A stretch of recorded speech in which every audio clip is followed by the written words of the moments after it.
Bundling saves you money, sure, but it also saves you time, so you can enjoy the things that matter most even more. Contact me, Tammy Haynes, your local agent, for a free personalized insurance quote. Allstate, are you in good hands?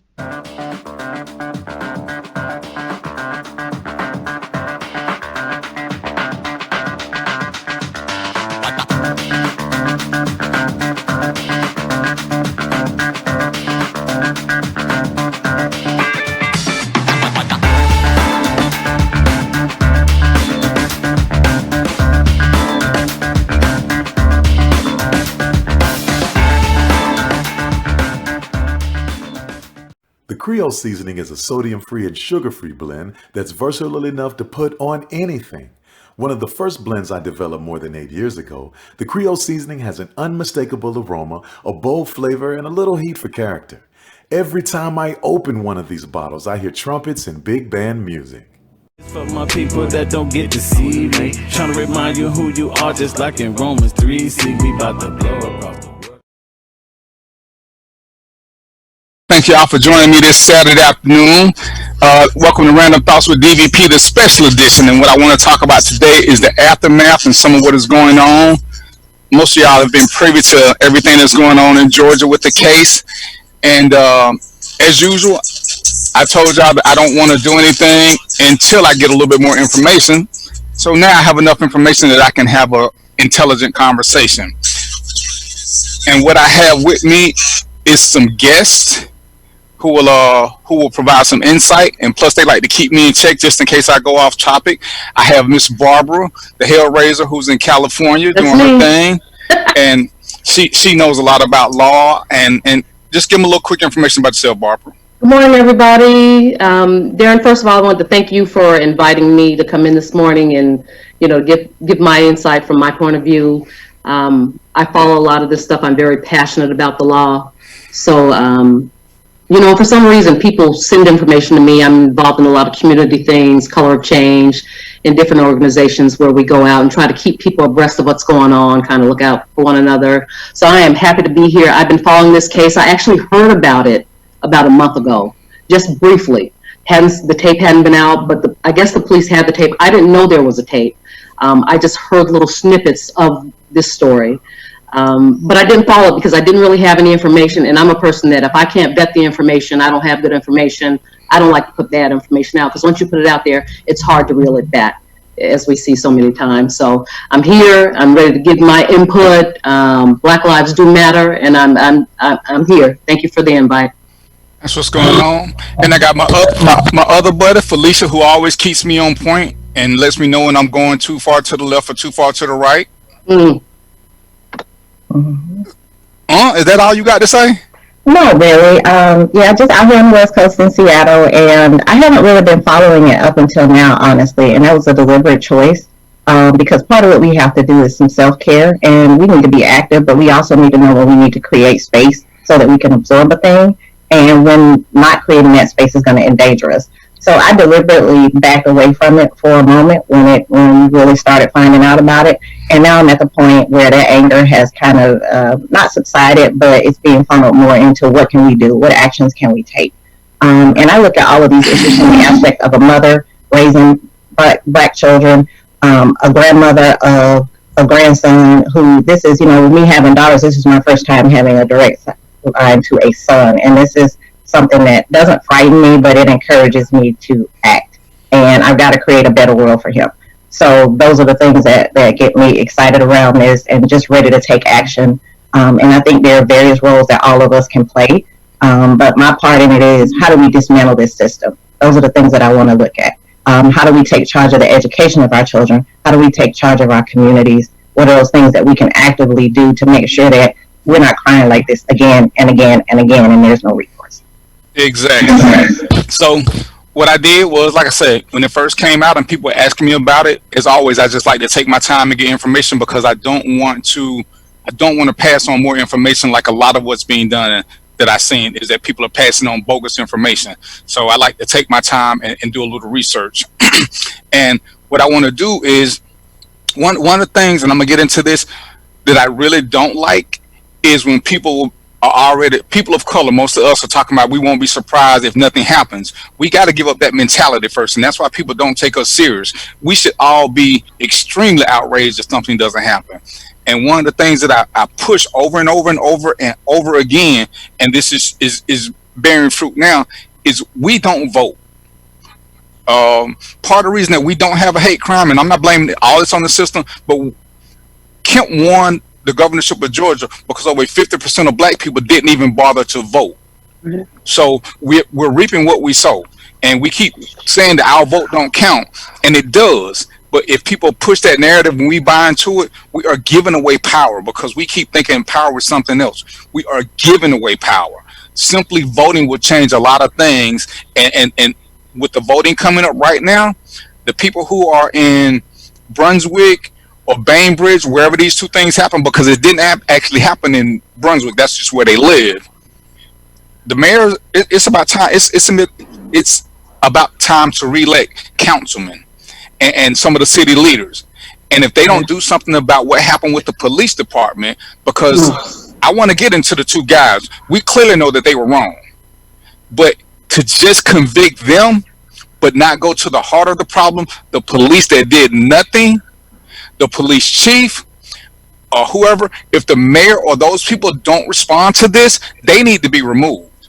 Because this is a bigger issue than two white guys doing something that was heinous. And there were actually 3 white guys. There were actually 3 guys involved in it. So actually, there's probably a little bit more, but there's 3. No, I mean directly involved with it when it happened. That William Bryan, he was there. He was directly involved. When they saw him, they knew he was not going to get out alive. That was their plan. If he had run back, he was there to catch him. He had a gun as well. So there were 3 guys that were directly involved, and a lot of people involved in the cover-up. And that's what we need to. And people need to, like you said about voting, people need to not only vote for the president. The president is vote for the president, of course, but vote for the people all the way up, so that you can get the protection you need and have the people, vet people, see what information they're giving out, see what they say that they're going to do for you, and hold their behinds to the fire.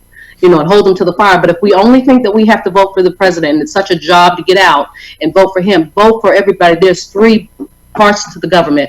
Vote. Get out there and vote. And that's what we got. We got to be more part of that system. And unfortunately, I tell people, voting is almost like a relationship. No candidate is going to be 100% what you want. Right. So apply the 80-20 rule. Who's giving you most of what you want? Because everybody's going to have some downfalls. But to sit back and not vote is, what do we say? If you don't complain against the system, you're a part of the system. Absolutely. So everybody who's not voting and avoiding jury duty, you got no rights to complain about shit because you are a part of the system. To me, you're the same as white racists because you're contributing to their narrative. Absolutely. By just whatever they want to do, I'm just gonna be cool with because I ain't gonna vote because my vote don't count. We've seen how hard they trying to suppress the vote. That should tell us what our vote is worth. But for some reason, we like to skip that narrative. Yeah. And like I say, when I first saw it, like I said, I had my thoughts because I did see the video. And one of the good things I saw, and I can't find, and I was telling Roy, one of the guys who's running for sheriff posted something that made me look at the video totally different because he was explaining how what they were doing is akin to poaching. And most of us who are in big cities don't understand hunting. Yeah. And he was saying what they do is one car is a chase car and the car chases the animal till it's tired. Right. And there's another car waiting to shoot the animal when it's tired, which is, so when they got him in between them, you see the people video are running right behind, they're right behind him. So if he turns back, this guy's going to be the shooter. Oh yeah. But he keeps going forward because as we've learned, he's been accosted twice. So when the guy said what they were doing and I re-looked at the video, it made a whole lot more sense because I'm just wondering why some guy just randomly behind somebody videoing. Right. But now it makes perfect sense. And the more we take our time and learn stuff as opposed to being emotionally irrational, saying things that don't matter, the better off we become. And that's just one of those things.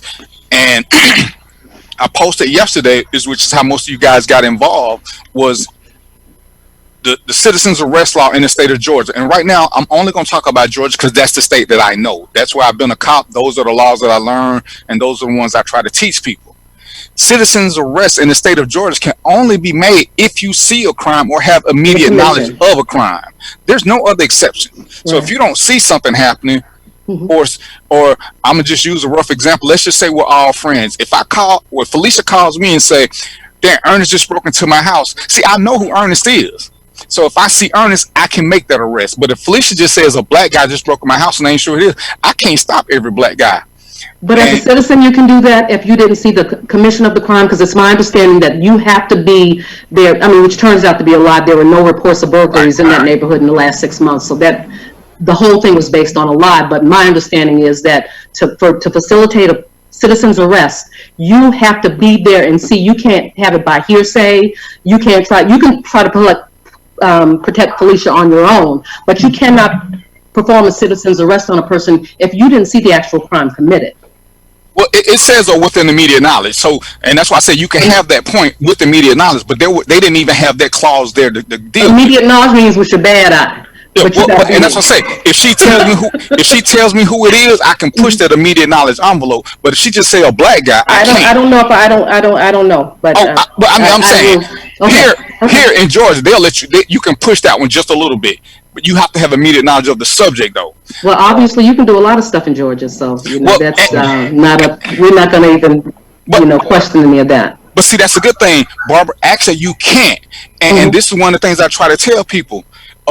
Because I think even me and you went at it a couple of times. People believe there's a blue silence, and there really isn't. What happens is a bad cop will tell people you can't do nothing, and there are some groups. There are clans in every clique, and there are some people, if you tell, because clearly we see it happen, but most of the time, good cops don't want to be associated with bad cops. So why don't they speak out? Sometimes they don't know. So what? And that's what you said sometimes they don't want to be associated. So they already, that's, to me, you're indicating that they know. If you're watching, to me, you turn from a good cop to a bad cop. If you're sitting there while a person is punching a person with their hands cuffed, got your foot on their neck, punching them in the head, and you're watching, to me, you have turned from a good, innocent cop to a bad cop because you're complicit in letting this happen and you're not doing anything about it. So, and I'm agreeing with you there. Let me just say one thing. There's too many pervasive things that happen ongoing to say that there aren't a whole bunch of bad officers in there who, for whatever reason, they decided to be police. Maybe they wanted to whoop on people. We don't ever know the backstory. But I know that for you to come to a scene and go from 1 to 130 seconds, there's something very wrong with you. And I, as your supervisor, would be saying, hey, come here, let me holler at you. Because that would be a problem for me. If your partner, we have a case in LA right now that happened in Boyle Heights. The guy clearly is not fighting. This guy is beating the hell out of him. The woman police officer, she looks like she wants to grab him. She's doing like this, like she wants to stop him, but she doesn't. She gets on the phone, she calls somebody, she calls for backup, they come in. So to me, all of them are complicit in this because the first thing you should do when you get back is, hey, John's out of control. You need to do something about him before we face yet another lawsuit at the LAPD. And that doesn't happen. It doesn't happen. No, but that's my point, though. And you're talking about an officer who's present. If he's present here, he's guilty. But a lot of times, and your state is actually one that it happened. Remember the Rodney King incident? Remember the girl that didn't go to jail because she called? And I tell people, you're not responsible. It's not your job to get shot with somebody else. But you are responsible for notifying somebody. And the only somebody who didn't go to jail was that woman who started. Because what was she going to do? She wasn't going to get a beating and get killed, too. And when I'm saying that good cops don't know because they're not present. So I can't sit back and say everybody in Brunswick or Bainbridge, wherever it was, they knew. And I don't because a lot of times they're intentionally avoided. But I don't think that, and I think a lot of time on my platform, people think that I'm anti-cop. I am not. I have children, I have grandchildren, and if something should happen right after I call Ray, I'm calling the cops. But, so I'm not anti-cop. I'm anti-bad cops because I think that you have a job, you have a responsibility, and you should take that seriously because you take an oath to do that. And if you don't, then I have a problem. I have a problem with you. There was a black cop that slammed a woman yesterday in Alabama. And of course, some person says, see, Barbara, black cop, this is a black cop. I said, but it's not a black and white crime. It's a black and blue problem because black officers beat mad black people too because they sure not going to mess with white folks. They're just not. They're not going to do it. So it's something about the culture in the police, and people keep talking about training.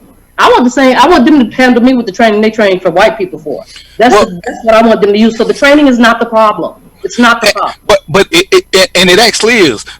when I've testified in 5 cases about bad cops, but that's because I saw something and I had evidence, and I had heard of things they did before, but every time I was around, they were always different. So there was nothing I could see, and we don't deal in what if. If I'm gonna take a case to the GBI, for me to say, well, I think they're gonna laugh me out of the place because I gotta give them something.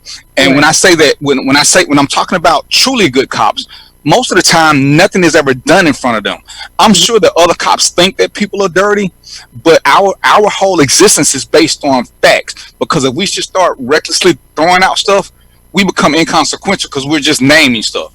So, and that's why when I'm talking about what's going on here, there were 2 officers who went and investigated this, and the evidence shows now the tape that we all seeing didn't just come out. That tape was there in February.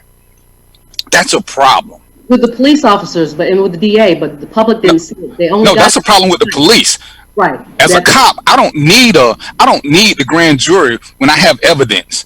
I don't need any of this. And right. So I'm looking at the civil rights activist who's talking about all this stuff.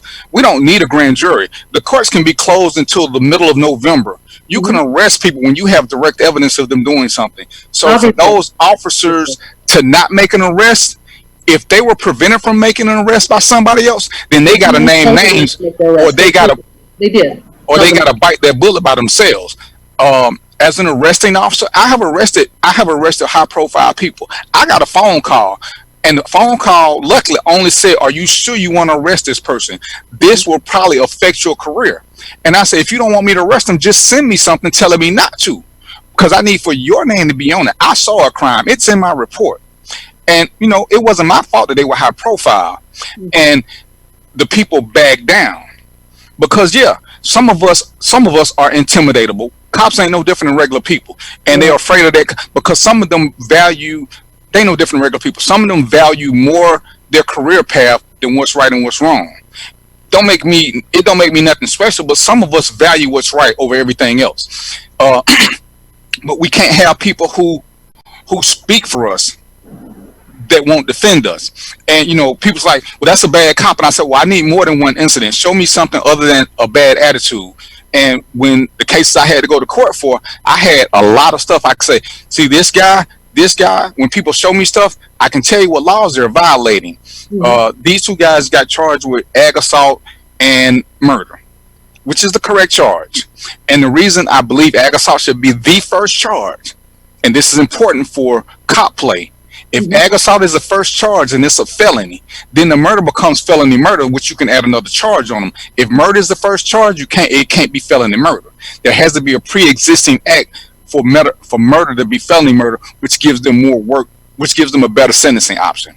Yeah. But when we get people like that attorney who's there, whose name I won't call because I don't like him, when they start off telling us stuff and we get so caught up in hearing what we want to hear, and we're gonna charge, we're gonna do this, and they overcharge because it pleases our hearts, we get screwed in the long run because it ain't something that they can convict on. And then we go through this perpetual state of sadness and we say, oh man, see, here we go again. But it was us who got fooled by our leaders. This should have never been the charge. The charge should have been something that the law fits. I had people asking me, well, how come it ain't capital murder? Capital murder can only be done if you're murdering a cop or a fireman in the line of duty. So let's get rid of that one. Well, how come it ain't murder 1 or 2 or 3? Understand, in Georgia, we only have murder. We don't have different categories. So a lot of times it's our failure to read, which is why I picked you guys, because you guys will stay on me. We don't like to read. And when people say stuff to get us in a warlike mentality, we like that. We jump to that, not realizing that same warlike mentality is our downfall. We have to be responsible. And the system has shown, we know this. For us to be satisfied, all you gotta do is give us 2 weeks. After that, nothing else happens. And I hate to pick on people, but I really don't care. The attorney who's in charge of this, when he did the Trayvon Martin case, and I was telling people, wrong charge, and the way this set up is wrong. And even after he lost, for him to be a civil rights attorney, The law is still the same in Florida. After the case, he did nothing to try to get that law changed. And this is where we fall so woefully behind, because we get so caught up. Man, I knew he won't do nothing because he was white. Well, part of it was because he played the system correctly. And in this case in Georgia, what I don't want people to do is to keep thinking that they're not going to get convicted, because now we're telling people if they don't get convicted, we already willing to accept it. And we can't be. We cannot be. We have to demand that according to the letter of the law, that he faces his time. This was not just a murder. Legally it was, but this was a hunting. They went out with a plan. They were recording this prior to.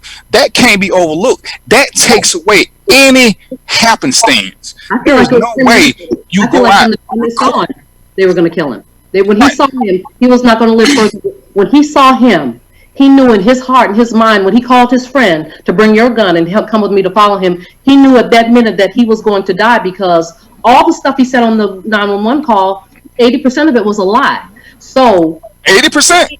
97. I'm trying to be generous. But he knew from them, when he lied about there being burglaries, when he said he was in, hauling ass, just stuff like that, that he set it up. Being a police officer, he knew exactly what to say to lay the groundwork, to say, okay, I'm going to get off now, but I'm going to kill this man. And that's exactly what they did. So I feel like it was premeditated. Definitely. And it's funny. And I was telling somebody, the fact that he is a cop is his downfall, because there's certain things as a cop you can't, even when you retire, being a cop follows you in perpetuity. Right. I tell people, if somebody breaks in my home now, even though I'm retired, the law will still hold me to a different standard than it will my girlfriend, because I have certain training and I can't say the same things that you could say. I have to stick to what I was taught, because you can't erase that. Right. And this cop, everything he did was against what it's like, dude, are you serious? And so and I tell people, so really this guy broke into a house and is stealing, but he running down the street with nothing. At least let him have something in his hand. At least, you know what I'm saying? You gotta be a little bit smarter than that. People look at new houses all the time. That ain't nothing new. But I'm saying he should at least have something in his hand if that was gonna be their case. But like I'm saying, it's premeditated, because he didn't need to have anything. He was going to die. He was not going to live more than the time it took for them to get him and put a bullet in him.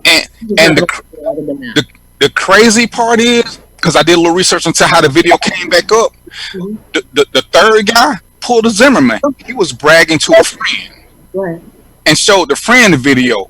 That's who leaked the video. Yeah, it was he was showing it, and it's like we have to, at some point, let's get beyond being mad about stuff. Let's have a plan of action. And all of us want to be agents of change, and being agents of change don't require you to be a warrior. It requires you to have knowledge. Knowledge is power. If ain't nothing else, knowledge is power. When you know things, you can not only expect, but you can demand certain things. And you can demand that the law be upheld. And people like, oh, they gonna get a bond. Understand the law. They can't get a bond. I tried to tell you this before. No murderer will ever get a bond at a first appearance hearing. It's illegal. I didn't know that. Right. Well, you can't. You got to go. Magistrate judges can't give bonds for certain charges. Right. With the heinousness of this case, for them to get a bond would be a miscarriage of justice. One, because we know they're stalkers. We know that they prey on people. This wasn't an incident that happened that went wrong. This wasn't two men fighting and one man felt scared. Right. Because we now know that they had accosted this gentleman twice before the shooting, and he wouldn't stop at talking to them. And that's where the police, the bogus cop, had a choice of calling the cops and say, hey, this guy's here. But because those cops knew that there were no burglaries, there wasn't even a 911 call, everything that they did after that, by Georgia law, makes them guilty of murder. Because Georgia law says if you are an accessory to the crime I commit, you're guilty of the same crime. And that's why we can't just stop with these 3 arrests. The police that were involved, the supervisors that were involved, they all have to be charged with this same case, because had they done their job, this wouldn't even got to this level. And that's where our knowledge has to come from. Right. What were you saying, Barbara? He still would have died. He was going to die. Right. And you know, that isn't going to change, but the way they handled the case. And like I said, I know you don't like the attorneys involved, and one of them I'm not real crazy about, but it was the one attorney talking with Don Lemon that had the person leak the tape anonymously, because this tape had been out. They had it on the 23rd. The police had it on the 23rd. The DA saw it on the 23rd of February. Everybody had that tape except us. So ain't nothing happened, because there's what makes me the maddest is nothing changed from February 23rd until now. They had all that information available to them. exactly. Anything. But now, since we mad and we know about, shit, let me just go do this and try to fix this. And the GBI, I'm not real excited about them being in it either, because they've messed up a lot and they do the same stuff. So hopefully, because people are aware, people are paying attention, they will come in there and do their best job. I'm glad that they made their arrest quickly. Like I said, I was pissed off because they were saying we have to wait for the grand jury. You don't have to wait for the grand jury to be seated. You don't have to. You can do that arrest in the day. You can go to mama's house, pick them up. That's what one of the attorneys was talking about. Why we gotta wait? And it's like, dude, you gotta know better. You gotta know that this is BS. But they think we don't know better. They think they think lay people don't know better, even whether in legal field or not. They think that you don't know better from state to state, and they play on people's ignorance. People not. Can I chime in real quick, if you don't mind? Go ahead, sir. Thank you. First of all, let me introduce myself. My name is Ernest Moore. I'm the CEO, founder of Future Gents. We're a 501c3 nonprofit organization teaching young men life skills as well as how to become a gentleman. We're also trying, our main purpose is to minimize that target that's on all of our young men's backs as well as our older men's backs. So just wanted to get that in there real quick. I heard you all speaking earlier. I was off camera. I was muted, so forth and so on. But we were talking about voting. See, here's our problem with voting. We vote blindly. We vote just because mom was a Democrat or because granny was a Democrat. We're not holding these elected officials accountable. We never go and place demands on these elected officials. So as a group, so that when we do go to them and put our vote behind them, we never say, okay, you said you were going to do A, B, and C. That has not been done yet. When do you plan on doing that? We don't do that. We vote because DVP says go vote. All right, but our vote is not saying anything.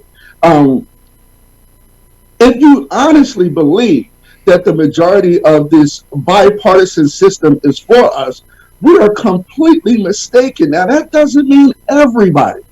I'm talking general, I'm talking majority. So that's number one. Yes, get out and vote. It is imperative that you vote.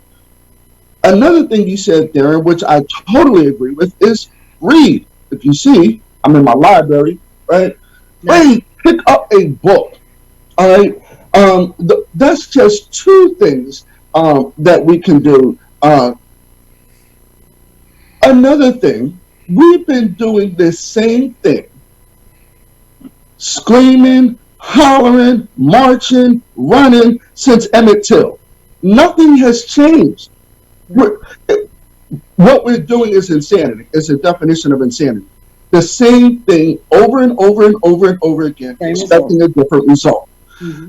We have to do something different, which is why I got on this call today. I didn't want to be on. I didn't want to get dressed today. I didn't want to be seen. I wanted to be on mute. I wanted to listen. I want to hear other options besides being a gentleman, right? Other options besides, or how to minimize a target on our back.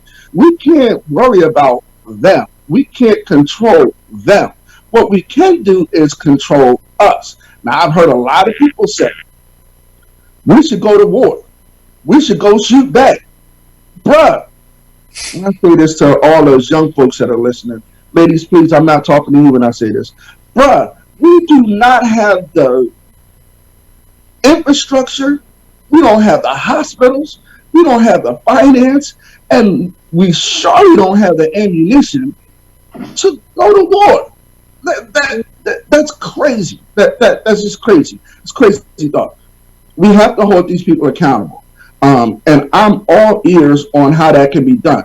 As far as the police is concerned, because now what you guys did was you took this topic to another topic.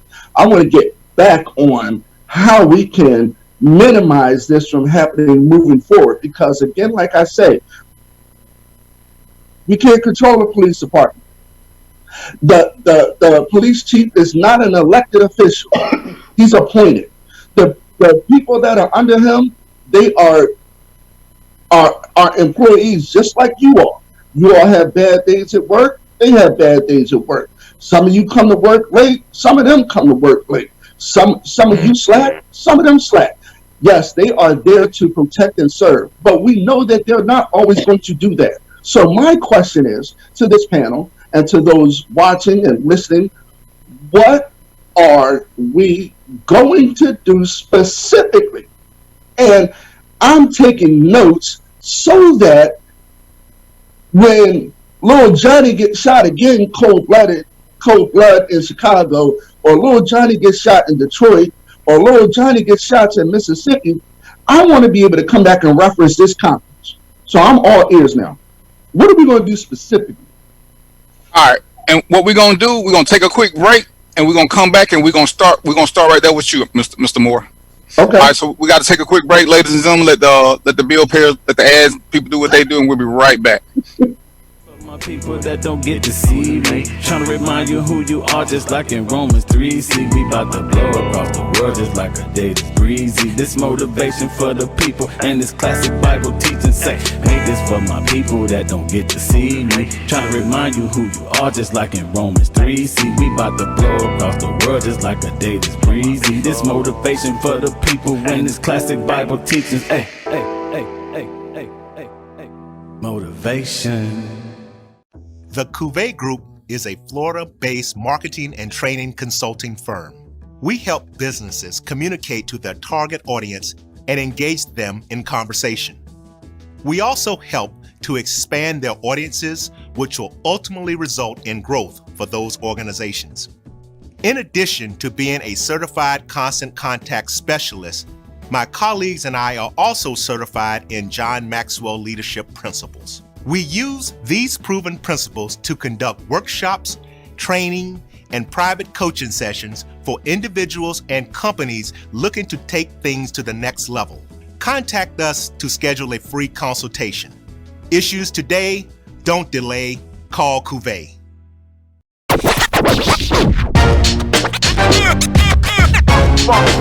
It's like a loop machine.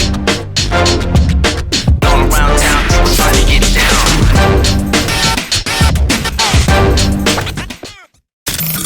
The human voice has always connected audiences with experiences. Major brands all across America have trusted Kever's voice time and time again. Conversational, powerhouse, intelligent, and sincere. That's the voice you need for your creative marketing process. KEAVERSVOICE.com. Kever's Voice, Kever's Voice, KeversVoice.com. Always on, all the time.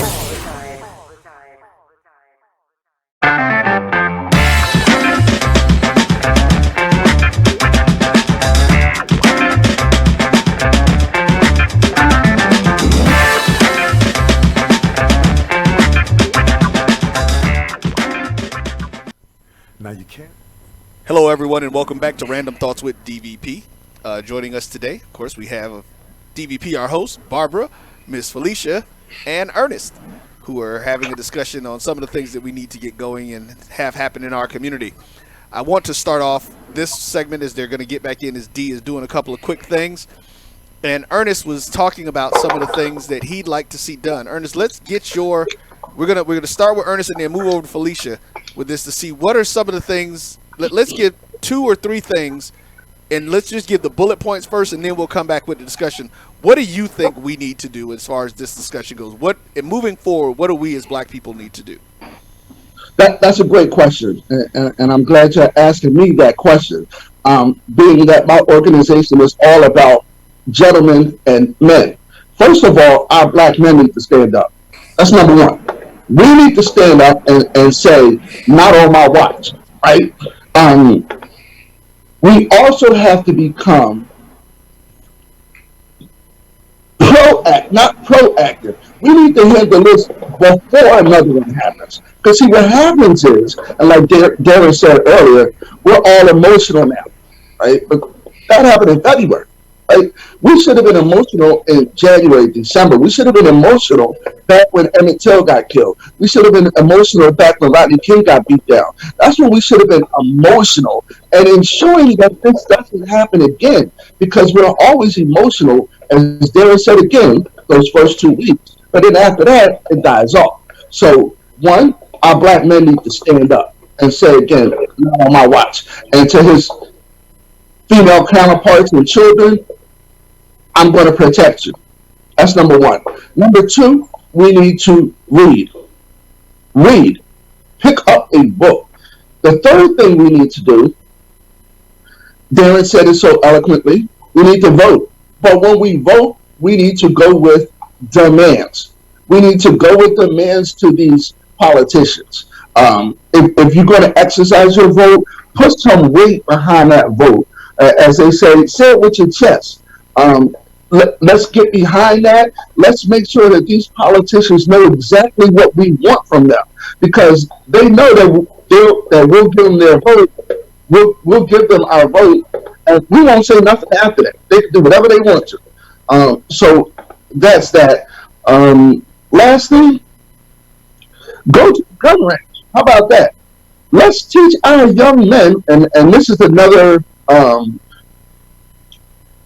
part that we're going to add to future gents. We're going to take our young men to the gun range to show them how to protect themselves. Okay, I did a little research real quick, and I'm sorry for taking up a lot of time. But I did a research real quick. I said I googled children with guns, and I looked, and your listeners, your watchers, everybody involved, Google children with guns and see how many people look like you are on that Google search.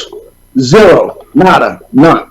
We need to start educating our young folks about protecting ourselves. And that goes back to, again, us men teaching our young men how to protect ourselves. So those are my bullet points right there. All right, Miss Felicia. I'm going to echo one of those points because I think it's very important. I want to underline it is vote. Vote educated, but vote either way. And then be active and hold people accountable. And when I say vote, vote your entire ballot. Be educated about your ballot. Don't wait until it gets there.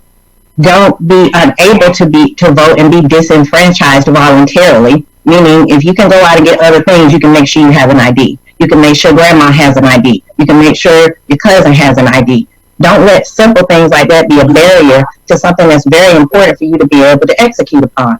If our ancestors could do that, if my great-grandfather could do that, if he could vote because he said he was voting for us, when he still didn't have a lot of rights at that point, but made sure he could do that. He had a lot more barriers than we have and made sure that was important. I, as a mother, made sure that my children know at 17 and a half, I went to the library, got myself registered to vote the day I turned 17 and a half. I told that story to my children. I've held them accountable for being registered. We have to be force multipliers. Not only do the thing yourself, not only in your circle, but the things that we know are right, we got to force multiply those. You can't just keep that in your pocket. So you take your inner garden and you make sure that's handled and you make sure your values are communicated, but you need to spread that wherever that is. So one is vote. The other thing, other than vote, because vote is actionable right now. We're in the midst of that. This is a prime time to do that. People who are not registered. And then once you register, don't wait for a presidential election. The most important thing for you to do is, if I had to give an either or and say, would I prefer for you to vote presidential or local, I would say local. Because these are DAs. These are folks that are really impacting what we do. We've got Brian Kemps of the world. Those are the folks that are really impacting our day-to-day in these local communities. These are the people that are reopening your state without adequate testing for a deadly virus. So those are the elections that are really impacting your day-to-day. I'm not saying an either or, but if I had to, vote local, be educated on that process. I'm lucky enough to live in Washington State where we have mail-in vote. It gets mailed to my home. It gets mailed to me with information about the candidates and places where I can research them. They have sites that are nonpartisan that you can go to and get educated. I have plenty of time to think about my vote, put my information in. I drive right up the street less than half a mile and drop it in a box. And I also have proof that my vote has been counted because I have a barcode that I can scan on my phone and it tells me your vote was processed. So that's another thing. We need to be, when we're talking about voting, we need to be pushing for that kind of process everywhere. There's going to be all kinds of corruption, but that's a process we need to push for to be able to get the most people able and eligible to vote. The other thing I would say is I'm going to the root of this, because a lot of times the actions we take are just cutting off the weed at the top, the visible part, but what do you know about weeds? They're underground. So you cut that top off and you say, oh, my yard looks good, and you come back and you got weeds again. Every single time we cry about another one of our children or men being murdered or women being murdered is because we cut the top off, we got a conviction, we got an Amber Geiger who got drugs, we got a George Zimmerman walking around being crazy, making money off of killing someone's child. And then we see this over and over again, and we add names to the list. And I'm tired of adding names to the list, and I refuse to do any more hashtags. We need to get to the root of this. The root of this is also education, and I'm not putting the blame on our folks. I'm not going to put the blame on people who are being hunted down, but I'm saying, hey, at some point we have to decide we are not going to be the victims, and what do we need to do to empower ourselves individually? And I would say the thing is we also need to take control of the education of our children, because we can't wait and do this thing. We're going to be gone, and then what? We're not passing that information down. We don't have a playbook or a roadmap that they can go to. So when things like this happen, we shouldn't be scattered every time these things happen and wonder, what do we do next? If you don't know who your DA is, if you don't know who your governor is, if you don't know who the police chief is already, if you don't know who the judges are in your area, if you don't know who's financing them, you got a lot of work to do. If you can't even name that person right now, that's a problem. We don't want to go find their names once somebody's done something. So that's another thing, is control the educational process for our children. I'm not saying pull them out of public schools, but we need to be engaged and be involved. My daughter's in a school here where it is a 2% black population. Who has their race and equity team? I do. I sit in there and listen to their crazy stuff and re-educate and hold them accountable. My daughter is leaving that school and going to high school next year, but will still be part of that race and equity team, because I don't want anybody else to have to go through that. That's what you do. I could just leave and say that's me and I'm done. But part of what I'm doing is, no, I'm going to stay here for that next brown or black child that comes in here, because my daughter had things she went through. They're not going to go through that. And I'm going to hold y'all accountable. I'm going to help you, and I'm going to hold you accountable. And I would say the third thing that we need to do is we have got to take care of ourselves. I don't care if it's coronavirus, COVID, this, whatever. We have got to be more passionate about taking care of ourselves so we are physically and mentally and financially able to make great decisions, to be strategic, to not be always on the run, to be proactive, and to be that way. What do they say? You can't, you don't want to get ready, you need to stay ready. And that means our health. We're being disproportionately affected, and I'm not going to get off of the topic of this, but I'm just saying in general, these are things that are applied across the board. These will multiply their force. We have got to be mentally sound, financially sound, emotionally sound to be able to handle this. So those are my three. I just want to add something real quick, Felicia. All your points were spot on. They were. Another thing we need to do is mobilize as one, as a unit. I'm seeing all these posts on social media and everything, and those guys, they already have 57,000, close to 57,000 backers, financially, that are backing those two criminals already. Another reason why I jumped on this call or this platform, Ernest, so hold on. Before you get too far off of it, let's make sure that we get Barbara's comments in first, and we'll come back to that. I'm gonna get Darren's stuff as well, and then I'm gonna actually kind of drop, and I'll be on camera when I do it. We're gonna drop some information that I think is very critical to the points that the two of you have made, and we'll see what Barbara has to say. I agree. Everything well said, Felicia and Ernest. We definitely do. I hear people all the time say, "Oh, I'm not voting. My vote doesn't matter." But you need to get out there like you get out there for everything else. And I do think that as a community, I do knock doors. I go out and register people and do all kind of things like that. And I get the same thing over. I'm not voting. My vote doesn't matter. It does matter. People died for you to have this right to vote, and you should use it. And people need to be aware. They need to read. They need to read publications. They need to read about candidates that are running their lives. Everything you need to. Information is available. You just need to get it and make yourself knowledgeable. Now I know knowledge is power, and you said you should be knowledgeable. I'm a knowledgeable warrior because I'm on both sides. I try to stay abreast of everything, but I am in the trenches because I have children. I have grandchildren. And I want them to be. I want them to be safe, and I want to do everything I can. I'm always open to information. If they have something here, I'm going, because I want to show my support.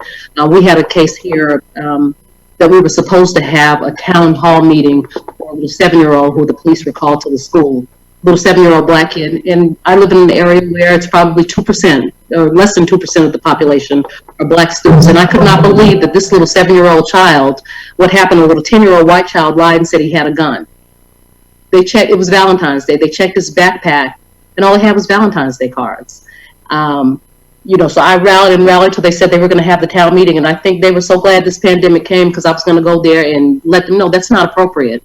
That's just not appropriate for a 7-year-old. You've checked everything he has. He's been bullied. He's the victim here.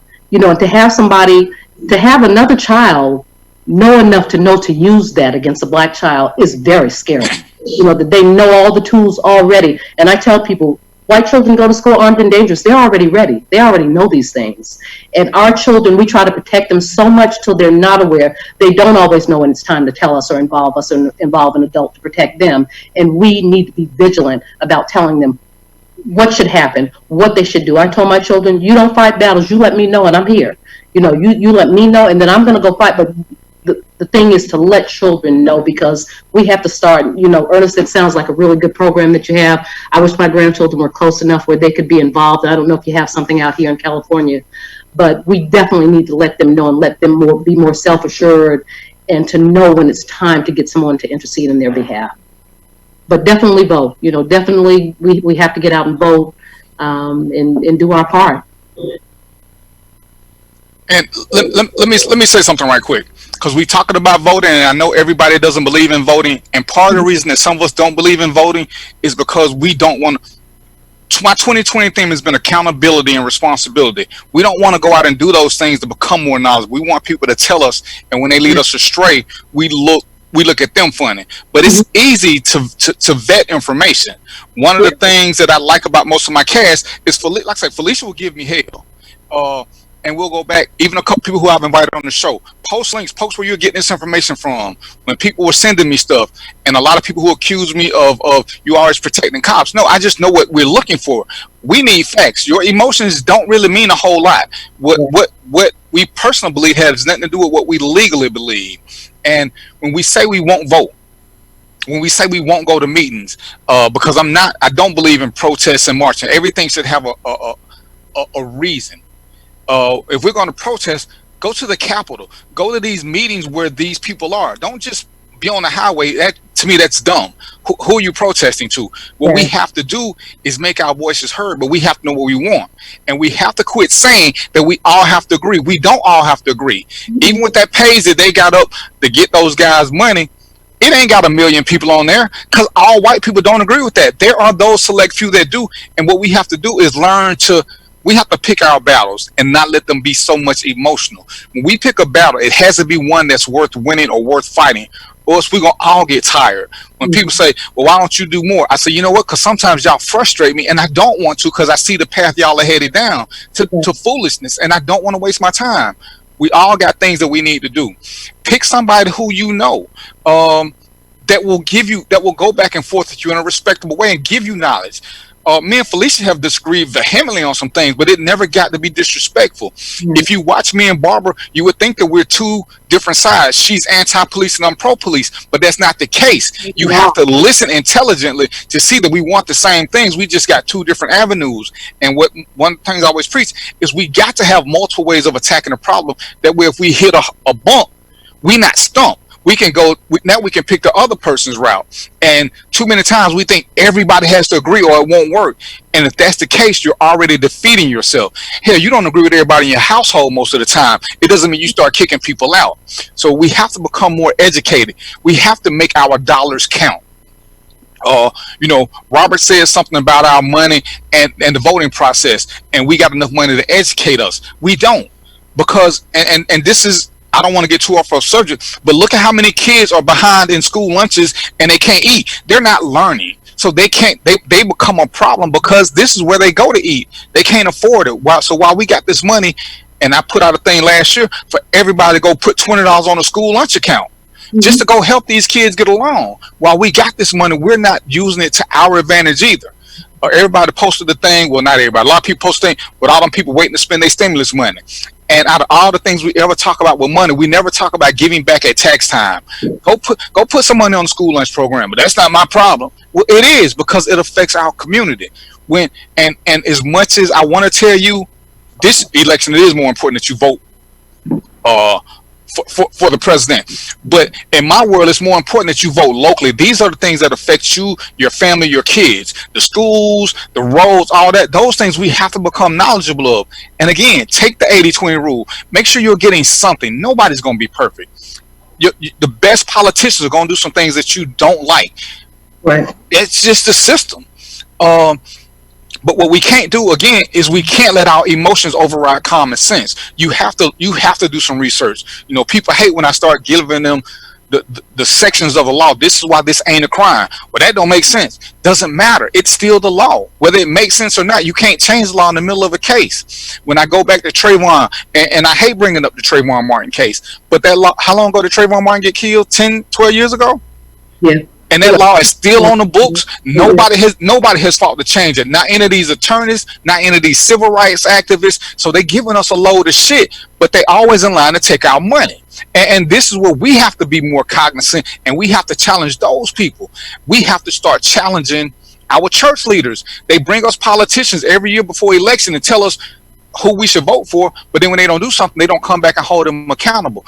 We have to start holding people accountable who we trust. Again, Felicia, Barbara, Roy, Doug, Trina, people who hold me accountable for what I say, Ernest, don't give us a problem without a solution.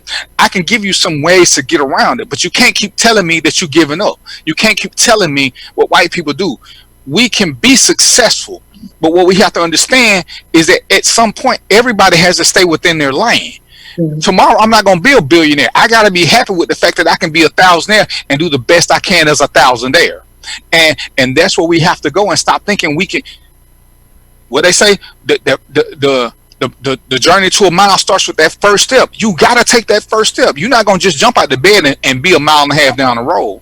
We don't like the struggle, and that's where we get played upon. They play upon that we don't have the attention span to continue. We're too busy worried about reality shows versus the real world. Yeah. I look at all this. I looked at all the people who were running 2.23 miles and doing all these things. Hey, do whatever make your conscience feel better. But if you want to be a true agent of change, start the education process. Say some uncomfortable things. Have uncomfortable dialogue. I've posted things just to start dialogue so that people can talk. Realize that your world is not the only world. This is one of the biggest things I think we miss, because all of us, some of us grew up in poverty. And we escaped that. Doesn't mean we don't know it, but my world is different from Felicia's, from Roy's, from Ernest. So my experience is different. You can't make me understand all your experiences. Oh, you don't know because of this. You're right, maybe I don't, but maybe you should consider other people don't know the same thing. So everybody doesn't have the same struggle. Stop thinking that we all got to do the same thing. I need to let Barbara get her crew, Felicia get her crew, Ernest get his crew, and they speak to the ones that speak to them. And then we come back and we come up with solidified plans of action for each and every one. But we don't all need to go up Main Street. Somebody needs to go up 2nd Avenue. Somebody needs to go down 3rd Street so that we can get there. Multiple streams of income applies to this. We need to have multiple streams of ways to attack to get what we want. And that's what we have to do. We've been led astray by the Jesse Jacksons, by the Ben Crumps, by all these leaders who our parents followed, and we just blindly followed, as Ernest said. We voted Democrat because that's what we were told. D, let me jump in. Know who you're voting for and why. Know who you're following and why. Don't just vote because they cute or they always preaching violence. You know, people want, oh, you're a cop, you should preach violence. What do I think about gun control? I don't advocate guns for everybody. As a cop, I know that more people are shot with their own handguns because they'll pull them, but they don't want to shoot them. If you're not a shooter, having a handgun is the worst thing you could ever do. Right. Shooting a paper target is nothing like shooting a person who's looking at you. So I don't believe in telling everybody to get guns. I will tell you to get pepper spray. I tell women to have keys in their hands because women will scratch in a heartbeat. So we have to come up with workable methods. Some women do like guns, but we can't tell everybody to get a gun because then we got to teach gun safety. Then I got to tell them this and tell them that. That's not what people want to do. They want to be comfortable in their dwelling. They don't want to live in a state of fear. Barbara and Felicia don't want to have to walk to the car all the time with a gun in their hand. It's crazy for them to expect that. And sometimes we have to make better choices. We have to accept the fact, as Ernest told me, we're going to lose some fights, but we can't take every fight to heart. We have to know what we made a mistake and come back. So there's just no way we can always do right. And we have to accept it. And that's why I don't mind when people challenge me or tell me what they think I'm thinking so that I can correct it. Just go ahead and let's talk, but let's be respectful so that we don't lose people.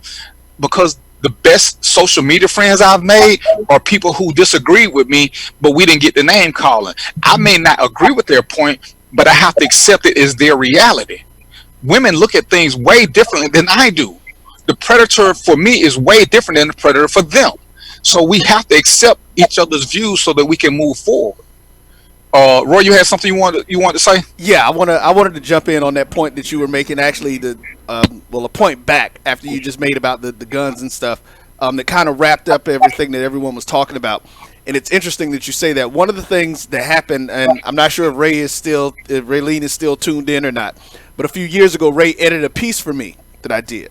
And the real challenge that we have to get to, and this is something it's interesting. When I was in college, I had a triple major in history, political science, and African American studies.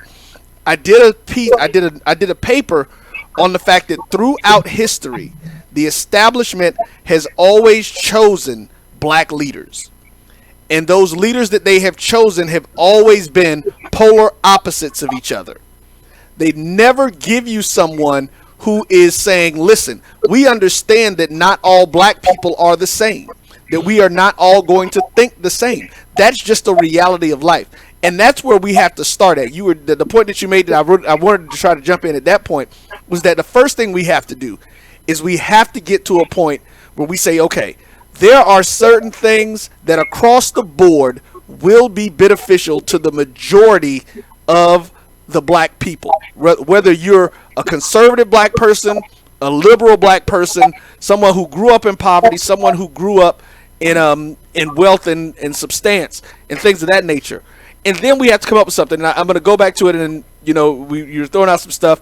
And one of the things that aggravated me, also being someone who's been a political consultant for 30 years, you've got to realize when I'm going to use the Black Lives Matter because this is the thing that is indicative of what we do when we talk about our emotions. During the last election cycle in 2016, the 2015-2016 election cycle, the leaders of the Black Lives Matter movement had the opportunity to talk to the presumptive, at the time, Democratic nominee. It is caught on tape, her asking them, what do you want us to do? Say our name. She was like, excuse me? Say our name. Who cares if she says Black Lives Matter? We want you to walk into the office, and in your first 100 days, we want you to do A, B, C, and D to impact black communities. And there are things that we can do, like I said, and I'll actually tag, I'll put it in here. But we have you have, and that's actually what caused me to write that 12-point action plan. And Ray was like, you got to publish it. Let me edit it. We gonna get it out there, because that's what we don't do. We don't do the different things that need to be that we need to do because we're so busy with somebody saying, oh, let me get out there. And I saw somebody post, where are our religious leaders?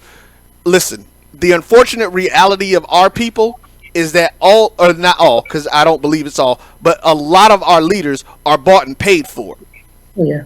That was one of the things that I was talking to somebody. I mean, I don't know them. I don't know what they do. Barbara, I think I heard you say you're a part of Black Lives Matter. Those young folks that started that thing and they got moving, I haven't heard a whole lot from them. But what I did find out is that a lot of them got offered jobs. They were teaching at prestigious universities now. Some of them got some other think tanks. And listen, Al Sharpton's my brother, my frat brother. Jesse Jackson was mentioned.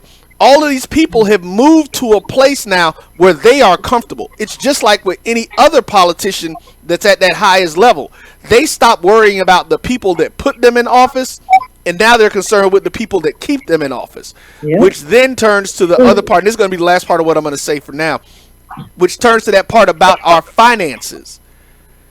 They are absolutely controlling us by what we choose to buy, where we choose to spend our money. With the things that were happening, we talk about black solidarity and all this kind of stuff. And the first places that were jam-packed when they opened up the communities were the nail shops, the restaurants, and well, not the restaurants, but the and the shoe stores. You know, here in Atlanta, they were showing them.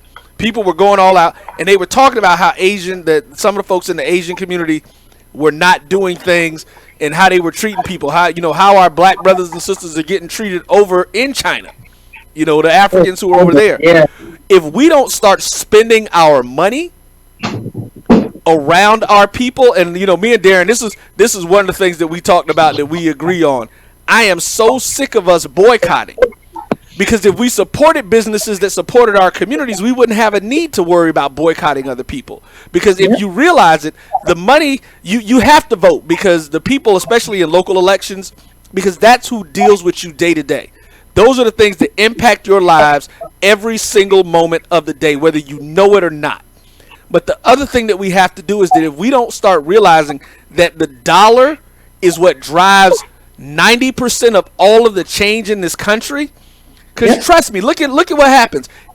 Your boycotts didn't start working for people. Them shutting down the highway. Well, I remember the last time, D, we was talking about this one when they shut down the highway. That did absolutely nothing. But guess what happened when them people went out in front of Home Depot and started doing some stuff? The NFL was like, hey, hold up. Now, now y'all dealing with our sponsors. You messing with our money. That's when you get those other people engaged in it. So, we've got to get to a point where we actually come together with a plan.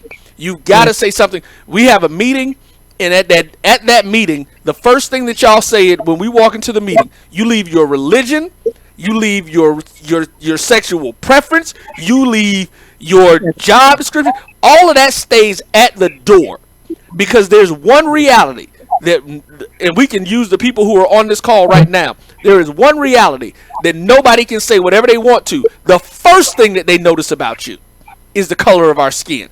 That is not being prejudiced. That is not being racist. That's a reality. That is just when you see somebody, that is the first thing that you notice, that you can tell, at least for sure. So, I'm gonna jump on. I had to get in there about that part, because that's the thing that just frustrates me, is that we don't have a plan, because it's like everybody wants to be in charge and doesn't want to give and take. Politics by nature is compromise. You are not always going to get everything that you want. That is the nature of politics in its reality. So, and let me double down on something you said and something Robert said. The reason we don't have spiritual leaders now, look at how we are in today's society. We are so divided amongst each other. If you had Malcolm and Martin together, one of them would be a coon by the way we judge people, because they don't speak the same language. And that's our fault. That ain't got nothing to do with who we love to blame. That ain't the government or the system. But they are perfect examples of two people who want the same thing, but they wanted it from two different fields. And we gotta have those. When I look at this vaunted NFL, and when I heard players saying if they won the Super Bowl, they wouldn't go to the White House. And listen, I don't like 45, but you know what's the truth? If you don't go there and take the time to try to talk to him to see what you can do, you're just as bad. Because Martin Luther King went and talked to Lyndon B. Johnson, who was a notorious racist, and he made change because you had a chance to go do something, but you chose to do the same thing that you don't want people to do. Oh, don't judge me based on somebody else. 45 to me is insane, but let's just say a team of football players is they 53 deep. If 5 players can go in there and get 5 free people free, why wouldn't you take that opportunity? Why would you sit there and say, oh, I don't like him, I ain't gonna do nothing? And that's our problem. When we don't like something, we tend not to want to do anything. I didn't know Barbara. Hell, did I ever met you, Felicia? The first time, well, not the first time. One time, Felicia reached out to me for some legal advice, and I didn't need to know her. And hell, we had arguments before then. Our arguments cannot tell us who we want to deal with. Right. We have to do it for the betterment of us. And that's the problem. Like I say, and I tell everybody, King and X, which side are you on? Ain't neither one of them a coon, but in our mind, one of them got to be a coon because they don't agree with what the other one is agreeing with. Felicia and Barbara they should be pro-woman on a lot of things, so their agenda should be more woman-oriented. Their agenda should be more kid-oriented. If you don't have a kid, your agenda is not kid-oriented, and there's nothing wrong with that. We have to accept those people. Their reality is more about something different. You know, domestic violence is one of my big issues. Bad cops is one of my big issues. So I say, well, there are things more important than that. Well, those are things you got to take up. But these are the things I know best that I can make a change in. And we have to stop telling people what they can do, which is why when I come here and I tell people, you got to vote. There's no way of getting around that. But you have to learn how to read. When I try to tell people will send me stuff. Barbara sent me stuff. Well, I have to look up that state before I talk about a case Barbara sent me in another state. I can tell you about Georgia case law, and people want to argue with me. Well, dude, I don't care how you feel. You ask me something, and I'm telling you why the cop ain't wrong. Based on the law, this is the law. He hurt your feelings, but he didn't do nothing else. Well, he could have been nice. You're right. He could have been here. You could have not been speeding, and none of this shit would have happened. It ain't that I'm pro-cop. It's I have to look at it from a realistic perspective and tell you what your chances are. When I reach out to these people, I ask them, hey, when I'm wrong, get me and show me where I'm wrong so that I can see. When I tell you things, because I've been a cop and sometimes I miss saying things that I know, but I don't say, I get these people, remind me to cover this as to why this is this way or not this way. So because I understand that sometimes I can go too far to the law side and forget to talk to y'all like regular people. And I do know this language, but I'm trying to explain something. So this is what they're there for. So because somebody doesn't say what you don't want to hear, or they don't say, yeah, let's go out and fight. As Ernest said, we're not equipped for a gun war with them. You know, oh, I got guns. Understand this. They got guns that are attached to vehicles. Most of us don't have that. Most of us don't know somebody like that. They got guns that shoot across time and space. We got guns that we need to be close enough to see them. That ain't what we prepared for. When we talk about how many of us grow our own food in a war, I mean, we gonna need somewhere to get food from. We don't know how many of us know black farmers, and right now that sucks. So we keep saying things and people are like, yeah, that's what we want to do. We want to fight. Yeah, okay. I remember when Zimmerman didn't get convicted, all these fights and shit was gonna happen, and unfortunately, it took a white man to punch Zimmerman. What happened to all these gangsters and warriors? So let's stop thinking that somebody's going to fix the problem for us. We know how to fix that problem. Change the law. But where were these civil rights activists? Where were these church leaders? Where were all these people who we look forward to? And at some point, we got to say, hey, it ain't them. We have to form our own coalition and get things done. We have to have, as Roy said, when we get to meet with leaders, whether we like them or not, we have to have a list of questions and demands and tell them our situations. How would you fix this? How would you fix that? And they may not know right then, but if they don't get back to you within a week, that means they don't even give a shit. Because sometimes we don't know. Sit at that table. Right. But if you don't go in with a list of questions and some demands, you're constantly hoping for something. And that's what we keep losing, because we're hoping that tomorrow's going to be better. We're hoping. They talked about the state opening up. And I told people, it's amazing that critical businesses ain't courthouses, the driver's license plate. I said that should have been a clue. He not putting none of his workers at risk. To me, that was the biggest clue. There's no government buildings that are open up. If it's safe, why ain't the government opening it up first to give you confidence? But we so busy because we want to get out to do nothing, because that's what most of y'all doing, nothing, that we putting ourselves at risk. Look at what they do.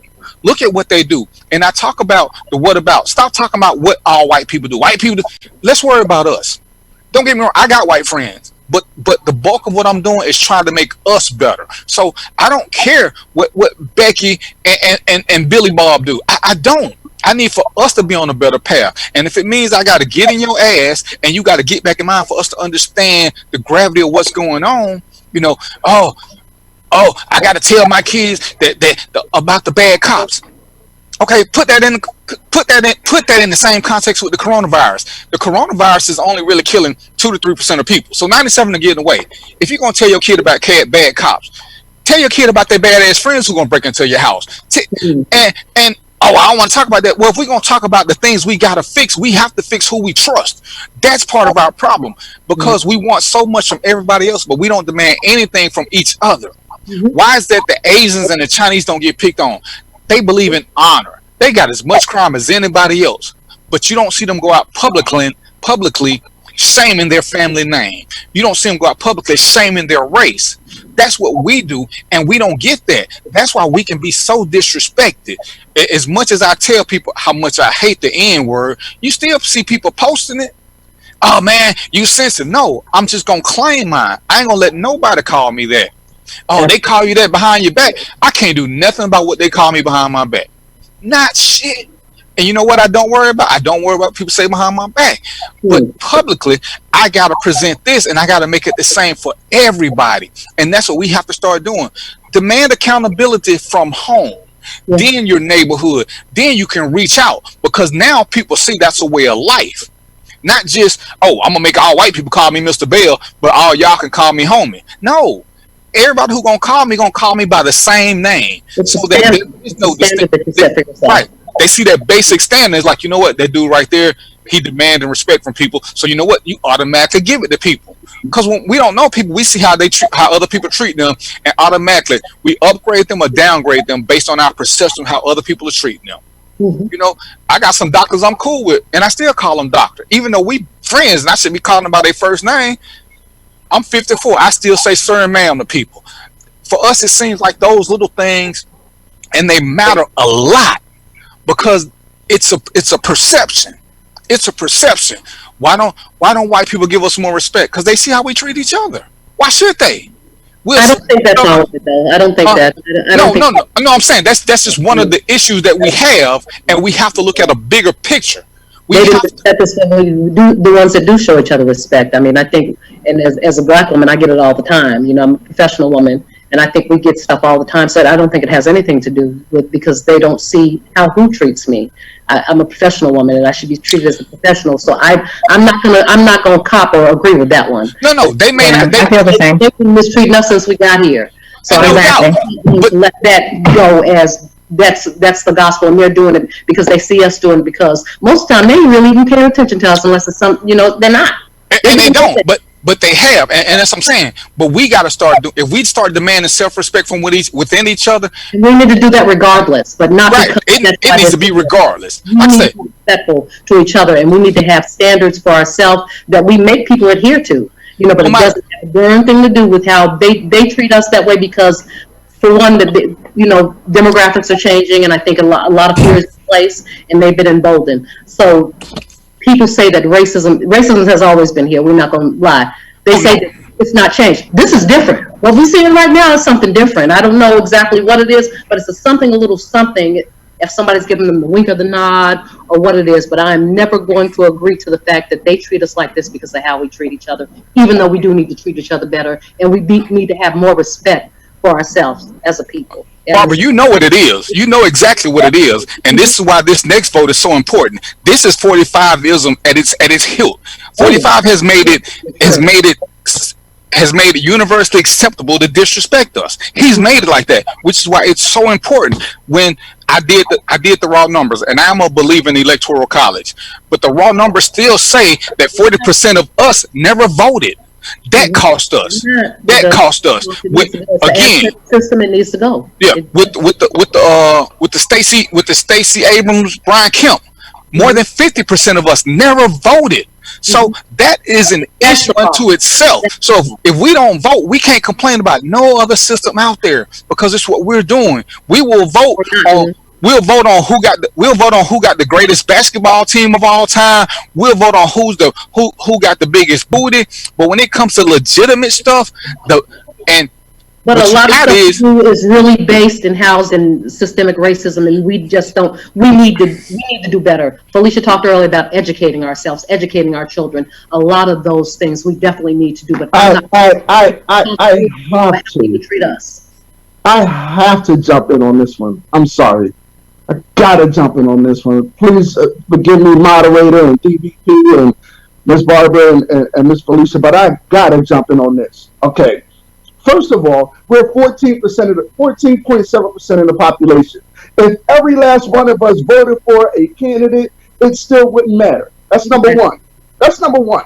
Number two, I need somebody, anybody, whether you're listening, whether you're on this feed or not, I need somebody to tell me or name 5 people in the Electoral College. Number three, if you lost the popular vote, which 45 lost, tell me how he still got in. Because what I'm trying to explain to y'all is, yes, vote. Absolutely vote. People die so that we can vote. Absolutely. People also die so we can read. Read too, right? If all of these things are so, how did 45 get in? Nobody can answer that question. That's number one. Number two, let me go back, because Roy put me on mute for a little while backwards, and I I appreciate that. I ain't even mad at you. But when we protest, we were talking about protesting. When we protest, we think that's the end. Protesting is the beginning to bring awareness to a problem. That's what protesting does. When King, Slick, SCLC, Mississippi Nationalist Party, the Nation of Islam, and all them back in the day, when they were protesting, they had plans after the protest. It wasn't the protest and that's it. We get it twisted that after we run this 2.23 miles, the laws are going to change. No, that's not it. We got more work to do. We have more work to do. All right, so we need to take a quick break. Well, hold on, Ernest. Hold on, come D. back to you. Hold on, D. Hold on, real quick. I'm sorry, because I want to get to. I'm gonna make this comment because I don't want to come back into the next segment with it. But Ernest, you said what it was. There was an overall plan. The protest wasn't even the start of it. The protest was a part of the process. The problem now, when I'm gonna say this, and people can be mad. This is one of the reasons I work for myself now. Most people who are organizing protests are not organizing protests to change anything. They're organizing a protest so that they can become the face of something, to now put them in the place to be brought into a space where they now are getting a check, where they have access, and it has nothing to do with our people. That's why the financial part of this is so important. That's why we have to get that, because that's what the thing about protesting is. It may have been, again, it was a part of what they were doing back then. But remember, when King and all the people you mentioned, when they were protesting back in the 60s, guess what they were also doing? They were carpooling in Montgomery. They were carpooling to work. They were doing all that kind of stuff. When they couldn't travel and go to other places, guess what they had? They had black hotels. And listen, black people invented Airbnb when our artists couldn't travel and stay in white hotels in the 20s. We've been doing all of this stuff. They tricked us into believing, and I did it. One of the other papers I did for African American Studies was that integration was the downfall of black businesses in this country. Now I'm gonna turn it over to D before I get to. He know I get kind of hype on that thing, so I'm gonna let him turn it over. We're gonna take the break, and then before I get a little too hot. So. All right, we're going to take a quick break. We'll be back in like 90 seconds. Live in Texas and I have a good red meat blend. Texas Cowboy Dust is designed for steak and other red meats. It's out to be my most popular spice blend, made with onions, peppers, ground mushrooms, pink salt, and other spices. Texas Cowboy Dust also goes great with chicken, pork, vegetables, and adds a restaurant quality sheen to gravies and sauces. Majesty is a premium health and wellness tea line focused on bringing delicious yet healthy tea blends to the community. Filled with an abundance of vitamins and antioxidants, we work to blend teas with exotic spices and fruits to produce scrumptious and wholesome beverages. So check us out at mymajesties.com. That's MyMajesties.com. My Majesties, an Urban Passport member.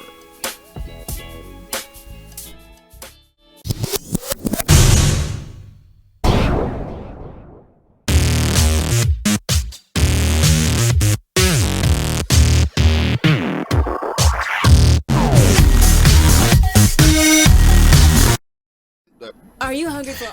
All right, we back. We still on what we can do in the aftermath of all this. And one of the things that Ernest talked about and he brought up, and I talked to y'all about this before, was protesting.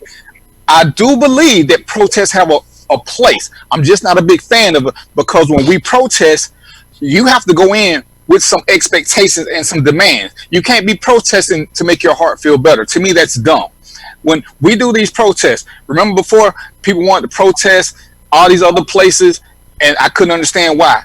If you look at the history of protests and the most successful protests of all time, the Montgomery bus boycott, which is the base. Before they did it, they had a plan, and the plan was to take care of disenfranchised people because they know if the poor people couldn't go to work, they were not going to participate in it. So they made sure that all of those poor workers had a way to get to work. That's what made the Montgomery bus boycott work, because if you discount the people who don't have the means, who are the majority, all your protests will fail. When we start talking about let's boycott Walmart, go on Walmart and look and see who's there. It was a bunch of school-age kids trying to pay for graduation stuff.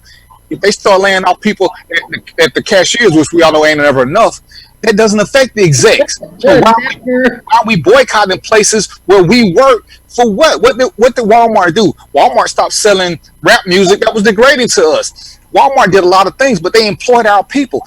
And we can do this. Yeah, I'm retired. There's a lot of things I can boycott because they don't affect me. But when we start talking about boycotts, we have to look at how can we protect the lower class? How can we get them to be a part of it? When Black Lives Matter blocked off the highway, and I told them all you're doing is upsetting truck drivers because they have to get somewhere on time to get paid. So what you did in effect was those who supported the movement now became enemies because you cost them and their family money. The protest would have been better served going to the state capitol, going to courtrooms and sitting there and being seen and being a force. Every time a judge does something, and we got to start naming these judges because they are elected officials who do something against us, we have to call their names out. Like we like to call everybody else's name out. We got to call these judges' name out because they're going to run for re-election and say, hey, you did this, you shouldn't be back.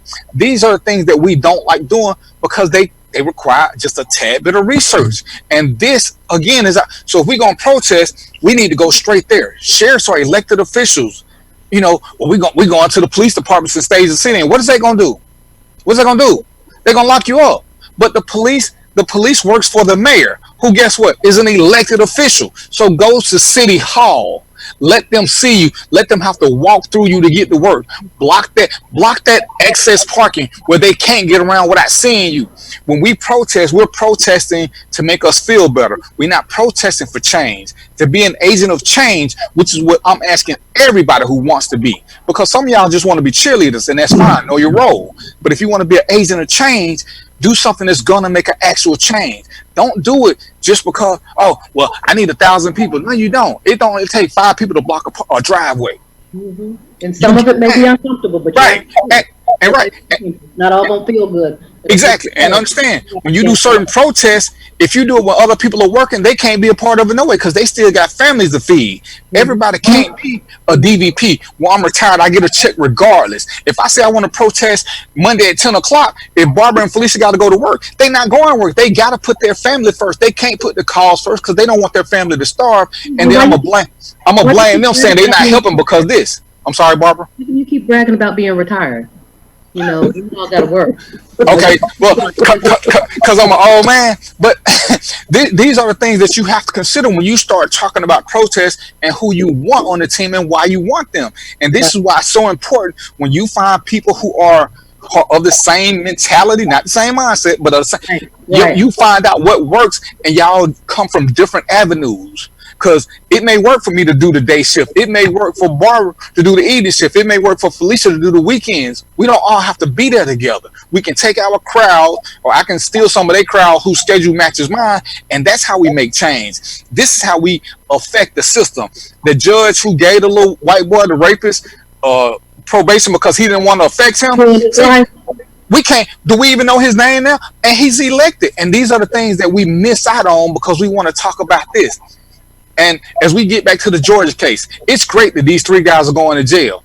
That is not enough. The police officers who were complicit, according to Georgia law, they are guilty of the same crime. So unless they can name a supervisor or manager who told them not to, they should be charged with murder because they were complicit. Georgia law says you are guilty of the same crime if you aid and abet. Of the same, not a lesser charge. So these guys have to be. So when I'm looking at these attorneys telling us stuff and they're not mentioning that, to me, they're pissing on me and trying to make me think it's a nice, cool rain, and it's not. And when I come tell you things, because I can speak with conviction on what I know about law enforcement and what the rules of engagement are. We took an oath. Post says that oath never leaves us whether we're off duty or not. So the fact that these guys were on duty and they still were negligent, and I put in my thing, it's called negligent entrustment and negligent retention. We can't bring this guy back, but his family can get paid. Negligent entrustment and retention are civil words. So the family can be sued and get paid, and hopefully they won't have to give all the money to that attorney who I don't care for, but I know what he does. So get paid, because if we're going to worry about what they do, anytime one of them gets killed, whatever, they get paid. At least have a financial future for the rest of your generation, for the rest of your siblings or whoever. Don't just sit back and, because them going to prison ain't gonna do nothing. It sounds cute, so I finally got justice, but saying that we got $5 million in the bank to take care of his kids or his nieces and nephews is a whole lot better. And we got to stop settling for moral victories. I hate when I see people say, oh, I ain't going to be surprised if they don't get convicted. You're creating doubt so that people can say, you know what? Well, these people they're not really going to be that surprised if we don't convict them, so we don't have to. We should all be saying, if he ain't convicted, that's going to be a huge ass problem. We need to let people know that it affects us. We can't keep sitting back saying, well, it's okay because, sometimes we know we're going to lose, but that don't mean we got to accept it. And I want the family to be compensated, but I don't want that to be for people to think that that's the most important thing. They should be compensated. The money can't bring them life, but it does say, you're going to give me something to compensate for my grief for so and so, but I don't want that to be the most important thing that people get out. Like people, get the money. And I always get so irritated by that because that's not the common. The thing is to not have it happen to my children or my sister's children, my grandchildren, or something like that. That's the most important thing, and I don't want the focal point to be the money. And it shouldn't be. Well, that should never be the focal point. They should be compensated, like I said. But what can you give me for the life of my child? I have a different perspective on that. I think it's a both and. We want the legal justice. We want that to happen. But when the money portion, I don't look at it as compensating that family for their grief. I look at this as would have been 26-year-old man who had a lifetime of earnings ahead of him. So let's get to talking about economics. If he has children, that impacts his child's future to not have their father there to bring that income in, not just the social things that they bring in, the psychological, but the financial of having a father. So you create generations and generations. That's a ripple effect of generations. So I do agree that there needs to be both sides of that, and that compensation needs to look like what would he have had, what would his earning power have been, and what's the impact of that, and how do we recompense for that? Right. Because then you create a wealth for the next group, so they don't end up in not having any money because they lost out on what he could have made. You do improve the process a little bit, and like I said, Barbara, you're right. It shouldn't be the main concern, but it can't be forgotten. Oh no, they definitely should be. Whatever you can, like you said, it should be for whatever future thing, whatever they took away from him that he would have gotten and can't get. But I just don't want it to be the focal point because I hear people say that all the time. Get the money, but it's so much bigger than that. And to that point was one of the points that I was going to bring up as well. Consumer or buyer, right? Once we get this money, let's just stop going out spending money frivolously, right? And that goes back to the point you made earlier, Darren, when they opened the state and they opened only certain businesses. Yeah. Because they know we're going to go and take the stimulus check, $1,200, your unemployment check, and go spend there. Instead of buying stock, or instead of helping less fortunate people, giving back, like you said earlier, a portion going to school lunches and things of that nature. Because we don't think that way. All we looking at is the money part. So your points are correct. Everybody can't protest. So some of us on this call, on this live, need to do something as far as planning our next step. Otherwise, what I like to call having action items, otherwise, we're going to have this same conversation in another 6 months, or we're going to have this same conversation in another year, or we're going. And here's the funny part: we didn't even know about it if somebody hadn't leaked it, right? That was the same thing with Trayvon. That's the same thing with this guy here. That's the same thing with the young man who got killed in Rockdale County Prison. None of these things get noticed until somebody leaks it, and that's bad. We should know about this in advance. Let me interrupt you right quick. But one of the things I always tell everybody is we got to hit the commissioners, and we got to be more a part of citizen review boards for police departments and sheriff's departments. Then we are in on it. But like I said again, it sucks because we will be having the same meeting. But the reason I did it like this so y'all could invite people is because what we inadvertently do, unintended consequences, is all of us are going to pick up some more people who will listen to us a little bit more that we would have never known before. Think about who I would never have met because of social media. So this is important that we have these conversations because there are people who want to do something, but they don't know what to do. They tired of reading people on their Facebook feeds who talking about nonsense. So they need to find somebody who is saying something other than let's go fight, let's go kill everybody, let's go do some dumb shit. So these help. Unfortunately, what we got to do is like with your program is we do have to go more to the disenfranchised, to the lower income people, because sometimes as we move up, and I've been guilty of this, I forget to go back where I came from because I have a family that I don't have the same time to spend helping you with future gens that was one of the things that happened when you unfortunately come up. You can't keep going back down because now you have a world that you have to take care of. Felicia got her girl. She got to be more accountable for. She can't do as much volunteer work as she probably wants to do because she still got a home life that she has to take care of. And it's hard balancing that time sometimes. But we have to continue these discussions. And what's my motto? Each one teach two. If we pick up some people and they start and they take it along the way, the movement continues. It's a slow roll. And what we got to quit doing is hoping that tomorrow we're gonna all be world champions. We got to take one struggle at a time. Like I said, if I can do something in my community, you can do something in your community. Then we can go for the city. Then we can go for the state. Because now we're building up steam and we're building up intelligence because now we know certain things. Mm-hmm. When we first started doing this, me and Roy did a show, and where was it, Roy? St. Louis. Yes. And they had the problem with the killing. They made me do research, and my research said that the city that they were in was 70% black. They weren't voting. Why do you have a white mayor? You're 70% black. And the guy's like, well, most of them are convicted felons. That's only 30%.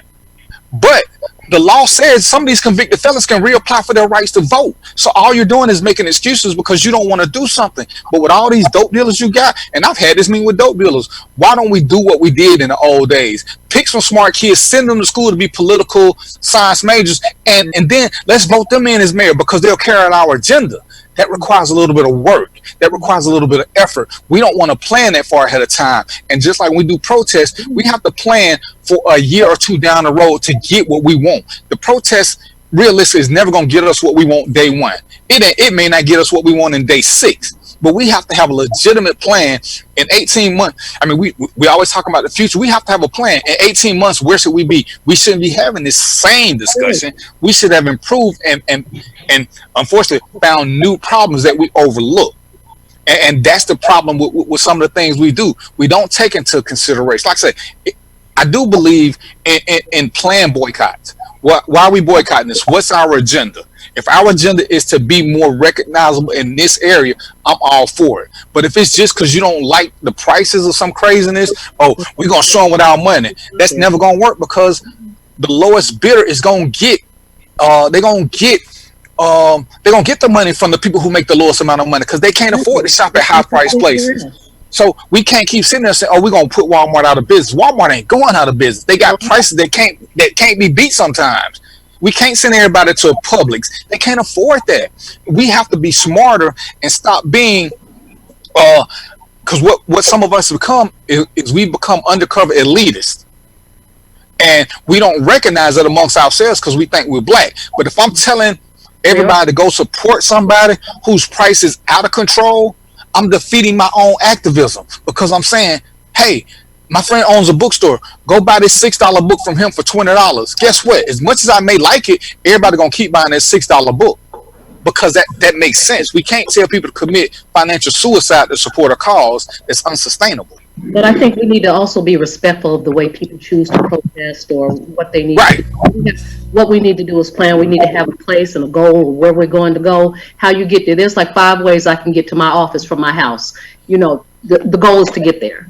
And I think that we need to be cognizant of the fact that people use different means to protest or, you know, whatever they're going to do to contribute to the cause. But we have to make a plan of where we're going, you know, and just basically try to get there by any means necessary.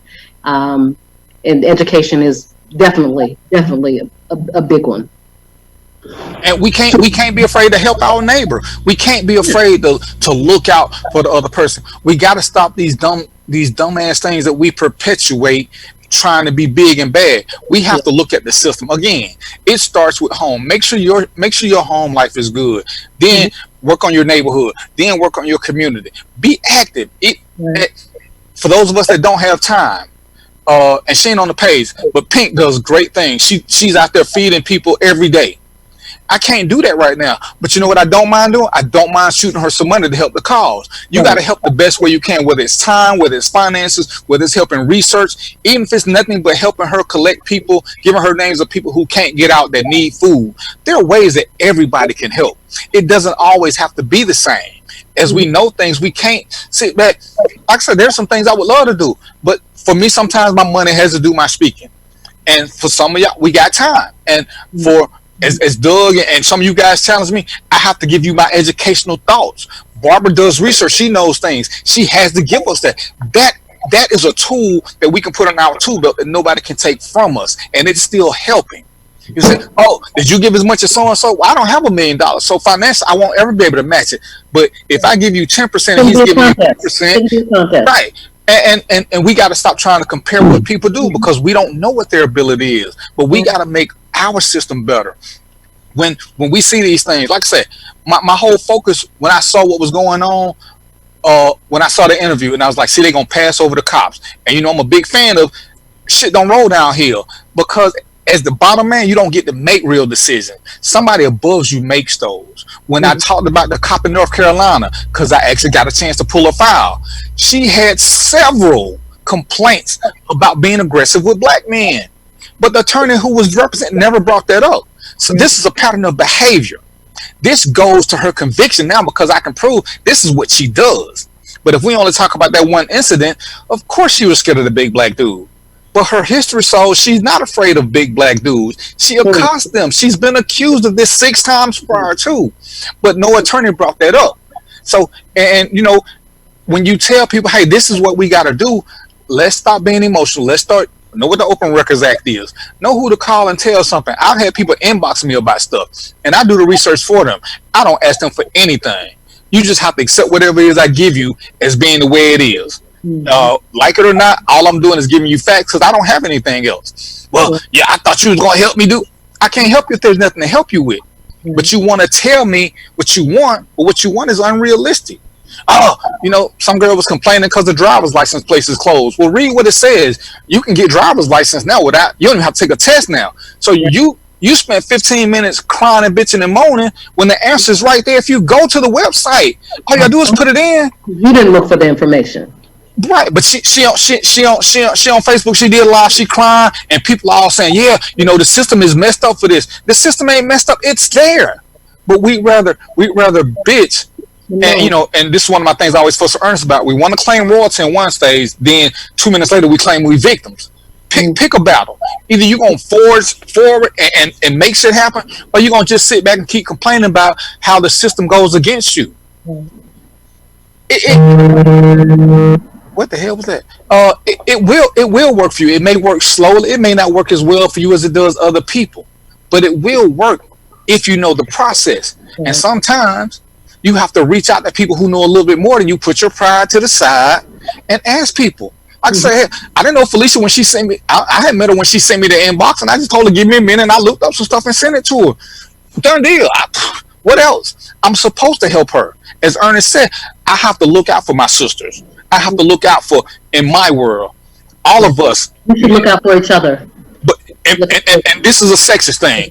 For men not to look out for black women, you are negligent. She doesn't have to be your sister or your lover or related to you. She is one of you. That in and of itself should automatically grant her certain things. As long as she's acting the part, treat the part. If she's acting like a woman, treat her as such, and don't let her have to fend for herself. She should never have to do that. When the girl got kidnapped, and I posted it, the guy went in and said, hey man, I think I just saw a girl get kidnapped. The woman said, that's not your business. Let's just go to bed. He said, you don't think I should call 911? She said, no. What? And that's our mentality because we don't want to get involved. So how do you blame the cops for that? The cops do enough bad shit on their own, but if you don't give them a chance, you can't blame them. I can't say whether or not Barbara is a good or bad person until I put her to the test and she proves it. Other than that, I'm just sitting here speculating. Well, the last time, hell, some of y'all have called me and I didn't answer the phone. That don't mean I won't ever answer the phone. It just means you need to text me first. But sometimes I'm busy. But for not to do nothing and then you blame other people when we always say, oh, don't blame me for somebody else. Mm-hmm. Well, don't blame them for something that you didn't even try. If you're going to call a cop bad, and there are bad cops, at least call them. Let them come out and show you they ain't shit. Then call them out. You know, when the woman say, hey, yeah, I can't, I called the cops, one of the things I invested. The girl got a big knot on her head, and she said, Officer so-and-so came by and told us just to go to separate rooms. See, I could do something about that. There's evidence. How did you miss this knot on her head? And his thing was, well, she was talking shit. Well, that's not a cause for getting hit in the head. It's not. And so now I can go after this officer. He don't belong in this. This is not what he does because he's bringing his personality in. Because people talk shit, that don't mean you should get hit. But these are the things that we have to start addressing, and we have to take care of our queens and each other. I should look out I don't know if you got kids, Barbara, but I should look out the Barbara's kids like they're my own. If I see them doing something, and this is all I'm telling you, it's your job to acknowledge that and say something to them. If they say, F you old man, you've done your part. You can't force them to be right. But when you don't share information, you're just as negligent as the same people who you say are holding us back. I'm going to use one of my friends because he's on here. Robert is one of my friends. And his son is Lil Nas X. And, they was like, oh, you only supporting him because he's your friend's son. You're right. I'm supporting him because, one, he's black. But because he doesn't live the lifestyle you live, that's no reason to try to change what he's done. He did some historical things. Let's stick with that. But you're talking about who breaks us down, but I'm watching all y'all post negative comments because he comes out as different. We're all different. And I may not like what you do, but hey, what you do over there don't affect me over here. As long as you putting out a good image, that's all I care about. And who's Little Nas X? Old Town Road? I don't know. Ernest, you've been in the cave, brother. That was a top song for like 6 months. Yeah. As a matter of fact, Roy, just kick him off the show for saying he don't know who that is. Listen. Don't fault me for not knowing these so-called current rappers, okay? Because I came through when it started. Don't fault me for not knowing who little so-and-so is and baby so-and-so is. Yeah, There's too many little and babies out here. I can't keep up. Ernest know Kunta Kinte by his first name. That's all he is. So, hey. Hey, you know what though? You know what? I would be honored to know them. I would be honored to know Malcolm and Martin and all the rest of those whose shoulders we stood on. Okay, so while we're saying that in jest, yes, it would be great to have known them. It would have been great to know Moses and Jesus and so forth and so on. Back to our topic, though. We keep getting, and see, this is our problem. This is our problem as people. We talk about one thing and then we get sidetracked and go talk about something else.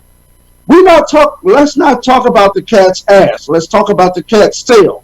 Stay on point. We have so many things when we get an opportunity that we just go crazy. And you're right that we should stay on one thing, but it's so hard to do because we have so many issues. I'm so glad to have somebody, people to talk to give me good information, to call me on my stuff, that you just put everything out there because you want to use the time that you have with people who you think can give good information. Absolutely. And just so you know, Future Gents, starting today, 5 p.m. Eastern Standard Time, we will be virtual. So we can now reach those in Washington, California, Chicago, Philly, Jersey. Nice. Now we're nationwide. Hey, so that is we've dispelled the reason location as a reason why your son can't be a part of Future Gents now. So let's do this. As we get ready to close out, we got a little bit more time. We're gonna start with the ladies, and we're gonna start with Miss Felicia, and then we're gonna go to Barbara, and then to Ernest. We're gonna let each of you give a final solution. What do you think from the topic that we've been discussing? What is the most important thing that you think that we need to be able to do that people can go out and do? Make sure if you have anything like Ernest, I'm sorry, make sure you mention your Future Gents again when it gets to your point. Ladies, if you guys have anything or any type of program that you're working on, y'all do that. DVP gonna do. Well, I'm gonna let DVP have the last word. I'm gonna jump in after Ernest, and then we'll go from there. Okay. So I don't have a program right now. I have some things stirring around right now. But one thing that I do it for a living professionally, and it's something I have a passion for throughout, is knowledge and managing knowledge. I get paid to manage knowledge. And one of the things, the common thread I've heard across this is we don't know. People don't know. People don't find this. People don't want to read this. I get paid to get people to look at things. And I get paid to get inside their heads to figure out what makes them consume and engage with things. So I just thank everyone for this conversation because this has helped me to kind of drive, like, where does my passion and my action meet? And I think that's something where I can be most effective. So the to-do for me is, you have a meeting, like you said, Ernest, we need to have some owners and we need to have some actions. So my next action is, what is the thing that I can do to get something up and running or to leverage something that already exists for us to make sure that we are able to easily disseminate correct knowledge, because we need to begin to retrain our folks to be resourceful. And we need to make sure that they get accurate information to assess a situation, not propagandas to get them to decide on a thing or another, but an easier way, because we got to make it easy. We can complain about people are lazy and people are this, but at the end of the day, we need to drive them to action. So what's the shortest path there? So my action step is to think about the ways that I can leverage what we have or create and build something new, where I'm going to need some help with that because I don't have time to build it, but I know the strategy around it is to make sure we have those resources so these things are not surprises. So when you have somebody in Brunswick or Waycross who feel like they have no way around, they know where to go to get advocates, to get resources, to get help, to get knowledge. All right, Ms. Barbara. Hey, well, first I wanted to tell you guys thank you for inviting me and reaching out and thinking that I had something important enough to share with the group. I really appreciate that. That means a lot to me. Education is definitely key. Get out there, vote, do your research, find out who's your local officials, the judges in your community. Something happens, do the research, send in letters, do what you need to do to make sure that you're part of the solution and not just complaining about the problem. We have a lot of things in the Black community. We have a lot of societal ills that we need to address. But like Ernest said, I personally need to stay on task with one thing and see if I can get that through, but I just feel myself so scattered because there's so many things going on that I just can't. One thing will happen, this happened with the killing in Georgia, then the Dollar Tree, which was Black folks, where they killed the security guard. There are so many things that happen that sometimes I feel like I'm pulled so thin, because not only am I out doing stuff for my own stuff and for my own satisfaction, I have people inboxing me, I have people emailing me, I have people calling me. So sometimes I feel like I'm pulled very thin, and I need to do, like Felicia said, self-care, take care of me so I can take care of self and be an essential part in working towards a solution. Again, the biggest thing for me is that we respect how people choose to go about making some of these solutions. As long as we get to the goal that we're going to get to make it better for us, for our children, for our grandchildren, I'm all in. I'm all in. And another thing, make sure that you have good information. The worst thing I hate half the day, cleaning up bad information that I see that people put out because they heard this. Verify the information. Most of it is real easy to do. Most of it is real easy to do. But thank you again. I enjoyed you guys. I think I've learned some things. I've had a great time. Thank you.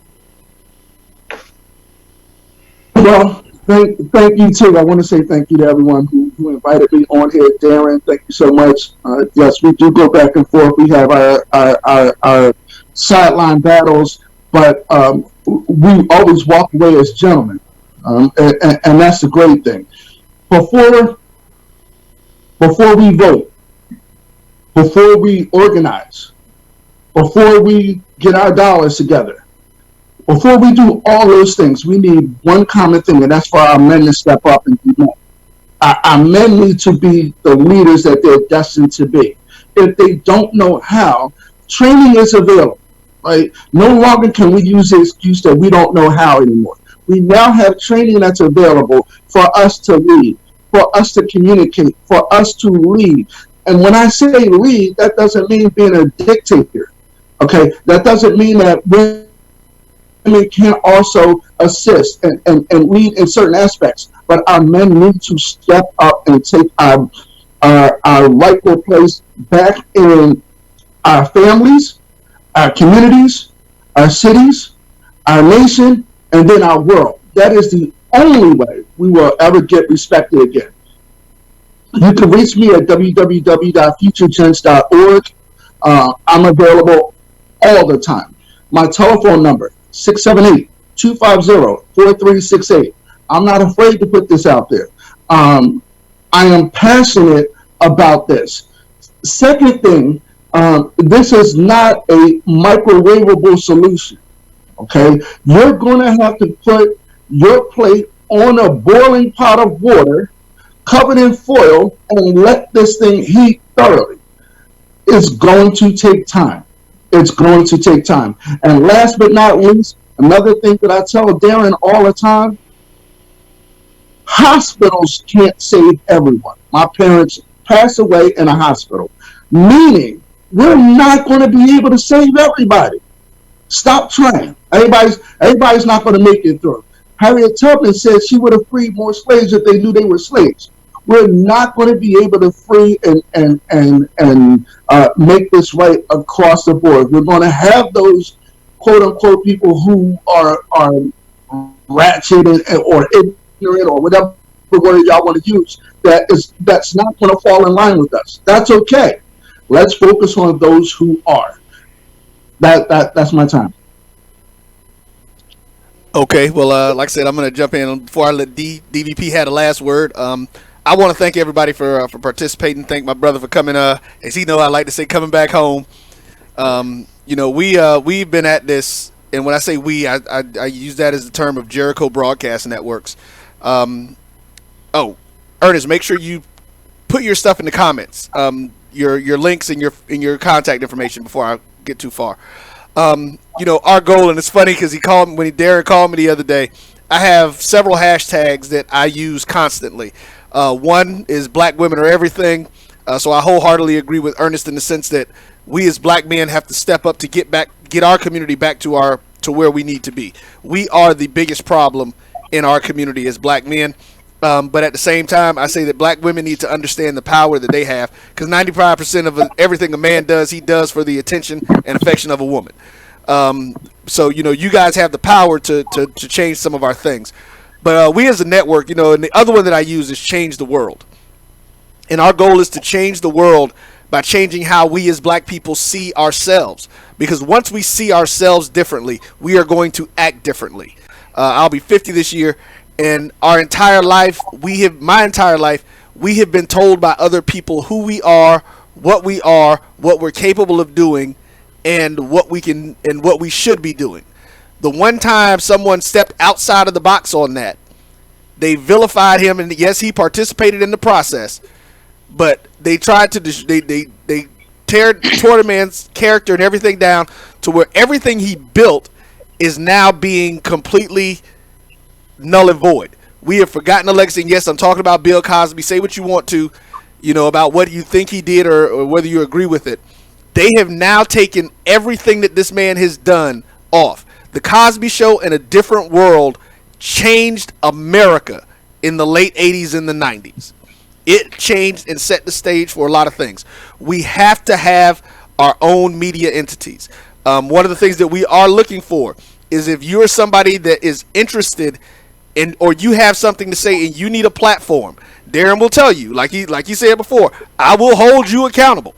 I will not let you just jump on and say stuff to and about somebody, because there's still, I understand the legal system. I understand what it is. But if you can back up what you're saying, if you can get your opinions in, and you need a platform that is not controlled by other folks, this is not YouTube where somebody will be able to call up and say, hey, I got a problem with something that DVP said, and the next thing you know, you're blocked or you're banned from YouTube and or from Facebook. We have that platform. I'm going to put a link in there. We are always looking for people who want to be on the air. We're looking for people who have things that they want to say that are beneficial to our community. We will not be participating. Ernest is right. There's always going to be that group of people. We are not participating in ratchet reality, is what I like to call it, and it can be across any different type of platform. So I'm going to put a link in there. You can advertise your business. We are staunch supporters of black-owned businesses. If you have a black-owned businesses, we have an advertising package that costs $480 for the entire year. So I'm going to say that again. It's $480 for the entire year. We have specials for people who want to come on and do shows similar to what we're doing here, where we can include the production. We have deals for that. And we also have donations. Like I said, I'm going to put the link in, and it'll take you to our support page. And you'll be able to go to all the different places. You can go to the GoFundMe. We are looking for investors as well. So if you guys want to get engaged in that, please let us know. And so, again, our mantra and our slogan is that we are the future of urban media here at the Jericho Broadcast Networks. And our statement of fact is that, yes, I am my brother's keeper. It is not a question. And when I say brothers, that's brothers and sisters. But we are here to make a difference, to change the world, and to do what we can to impact our community. Our website is myjbn.com. Read about us. Just to give one piece of context before I turn it over to Darren, we were the first commercial black-owned internet-based broadcasting company in this country. We started podcasting in 1998 before podcasting had a name. This is not something that we jumped into when it got to be a fad. I have a very distinct plan. We have a very distinct mission that we are working on. So we do things in an order. And Darren even tell you, he got mad at me. Well, he didn't get mad. He was trying to push me to do something at one point, and I kept telling him, it's not time yet. We are not ready for that. Well, we're at that point now. And I also put the link to my 12-point action plan in the comments too, so you guys can check that out, that we actually submitted, and that was sent out to several key Democratic and Republican leaders back in 2016. But thank you again, Ernest, Miss Felicia, and Barbara, for jumping on. I now turn it over to the man, DVP, for his final thoughts. All right, what's up, y'all? So we're going to end this. I got a couple of things I want to talk about in reminder. And understand, one, change is always uncomfortable. And we got to accept that, because we like doing what we know. Even if what we know sucks, we don't want to change. It's the reason why we do things for so long, whether it's stay in bad relationships, stay in bad jobs. Change is there. And I hate when people keep saying, oh, you wasted my time. Time is part of the learning process. We got to understand, we have to start making changes. When something is not working for us, we have to. It's imperative that we find another way. Another thing that I'm big on is paper. When you got a plan or something, Felicia, Barbara, you got to write things down. Because what we do, all of us, especially those who are trying to make change, we get caught up in trying to do too much. We have to put these things on paper and then prioritize. And as the priorities go, the paper's gonna always be evolving. But if we don't have a guideline for what we do become distracted. And too often in the distraction, we get discouraged because we're not paying attention to where the growth is. It's kind of like weight loss. Anybody who's done a diet know in the first 30 days, realistic, you're not going to see nothing into day 35 or day 40 once the body accepts the fact that you're truly trying to do it. So we have to accept that and know that whatever we do, it's not going to change today. It's not going to change tomorrow. We are planning for our kids and their kids, and that's what we have to do. My slogan is always, each one teach two, because I'm always out to try to grab two people. As Ernest taught me a long time ago when I used to get frustrated and didn't want to do this anymore because I was trying to save everybody, and it only drove me into a deeper, darker dungeon. I just want to catch two people at a time. And if everybody else can catch two people at a time, it's a slow build, but it's a steady build. So understand that if people don't agree with what you're saying, sometimes you just got to leave them behind, even if they're friends and family. Just let them go and find others that do. I've been amazed at how many people I don't know who have been attracted to me just through social media. And I take that to heart. When they want something, they inbox me, I take those to heart. The show is what it is. Y'all know I normally do my shows on Wednesday, but this was such an important thing. We decided to do a show today, and I reached out to people. If you want to be a guest, tell me something that you're passionate about. Let's look over it. I don't mind having these discussions. As Barbara and Felicia and Ernest can tell here, even Roy, we've debated vigorously about things where we didn't agree.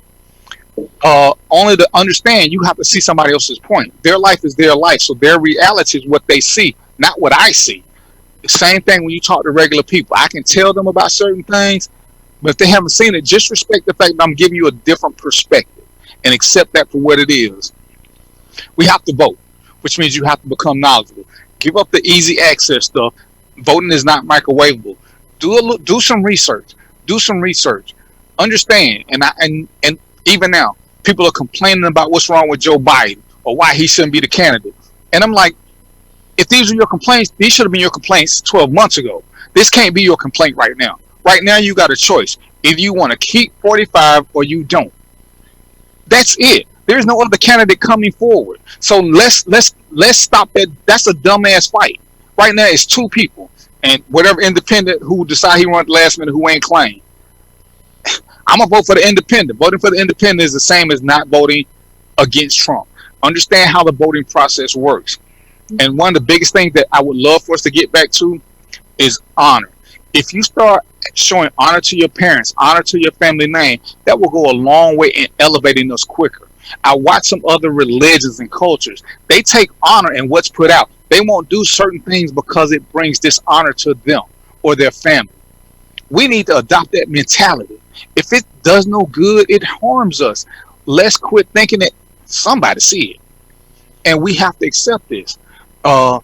This is Random Thoughts. I'm DVP. If you got something you want to talk about, feel free to inbox me. If one of these guests said something that inspired you or motivated you, send them something. I will post all their names and something else. Because sometimes, like I said, people have inboxed me. I had no clue as to who they were, but they heard about me. They saw one of the shows or somebody shared it. Reach out to them. They want to help. If they don't, I will give them credit. If they don't know how to help, they will find somebody else and send you their direction. Stop being so proud that you won't ask anybody for a hand or assistance. All right? So that's what we have to do. Those are my points. Like I said, I'm going to do another show on this because we did get distracted because there was a couple other events I wanted to talk about. But there was a lot going on. Believe it or not, ladies and gentlemen, this show was only supposed to be an hour. It was only supposed to be an hour. What did you think that was going to happen? Because I thought y'all was going to stay focused. I can't trust y'all. Y'all are not to be trusted. But I enjoyed you guys, and maybe we'll do a part 2. But as always, y'all know I'm here if y'all need anything. To my supporters, to my people who are watching, I see some of the comments. I'm gonna go back over and I'm gonna respond to them. I'm gonna tell the co-host to do the same thing. To look over the comments. If they see something they want to respond to, go ahead and respond to the people. Because I see you guys were on it. Y'all were typing a lot of stuff. I didn't get to answer a lot of things they were posting up because I had co-hosts, and I thank them for that. So without further ado, y'all know what it is. Peace, popcorn, and chicken grease, and we out. Caribbean food like jerk chicken, oxtail, red snapper, shrimp, tofu, and rasta pasta? Well, find your way over to Mango's Caribbean Restaurant, 180 Auburn Avenue, right next to Royal Peacock in downtown Atlanta. Them belly full, but we hungry. Mango's Caribbean Restaurant, open daily from 11 a.m. to 10 p.m. And on Friday and Saturday, we're open till 4 a.m. Come to Mango's and put some spice in your life. So we've got a good thing going. Mango's Caribbean Restaurant, 180 Auburn Avenue, right next to Royal Peacock in downtown Atlanta. For more info or directions, call 404-698-3992 or log on to mangoscaribbeanrestaurant.com. For instant coupons, text MANGOS to 313131. Tell your mama hungry, papa hungry, brother hungry. Mango's Caribbean Restaurant. Authentic Caribbean cuisines. Open up the door. Tell them mama hungry. Let's face it, shopping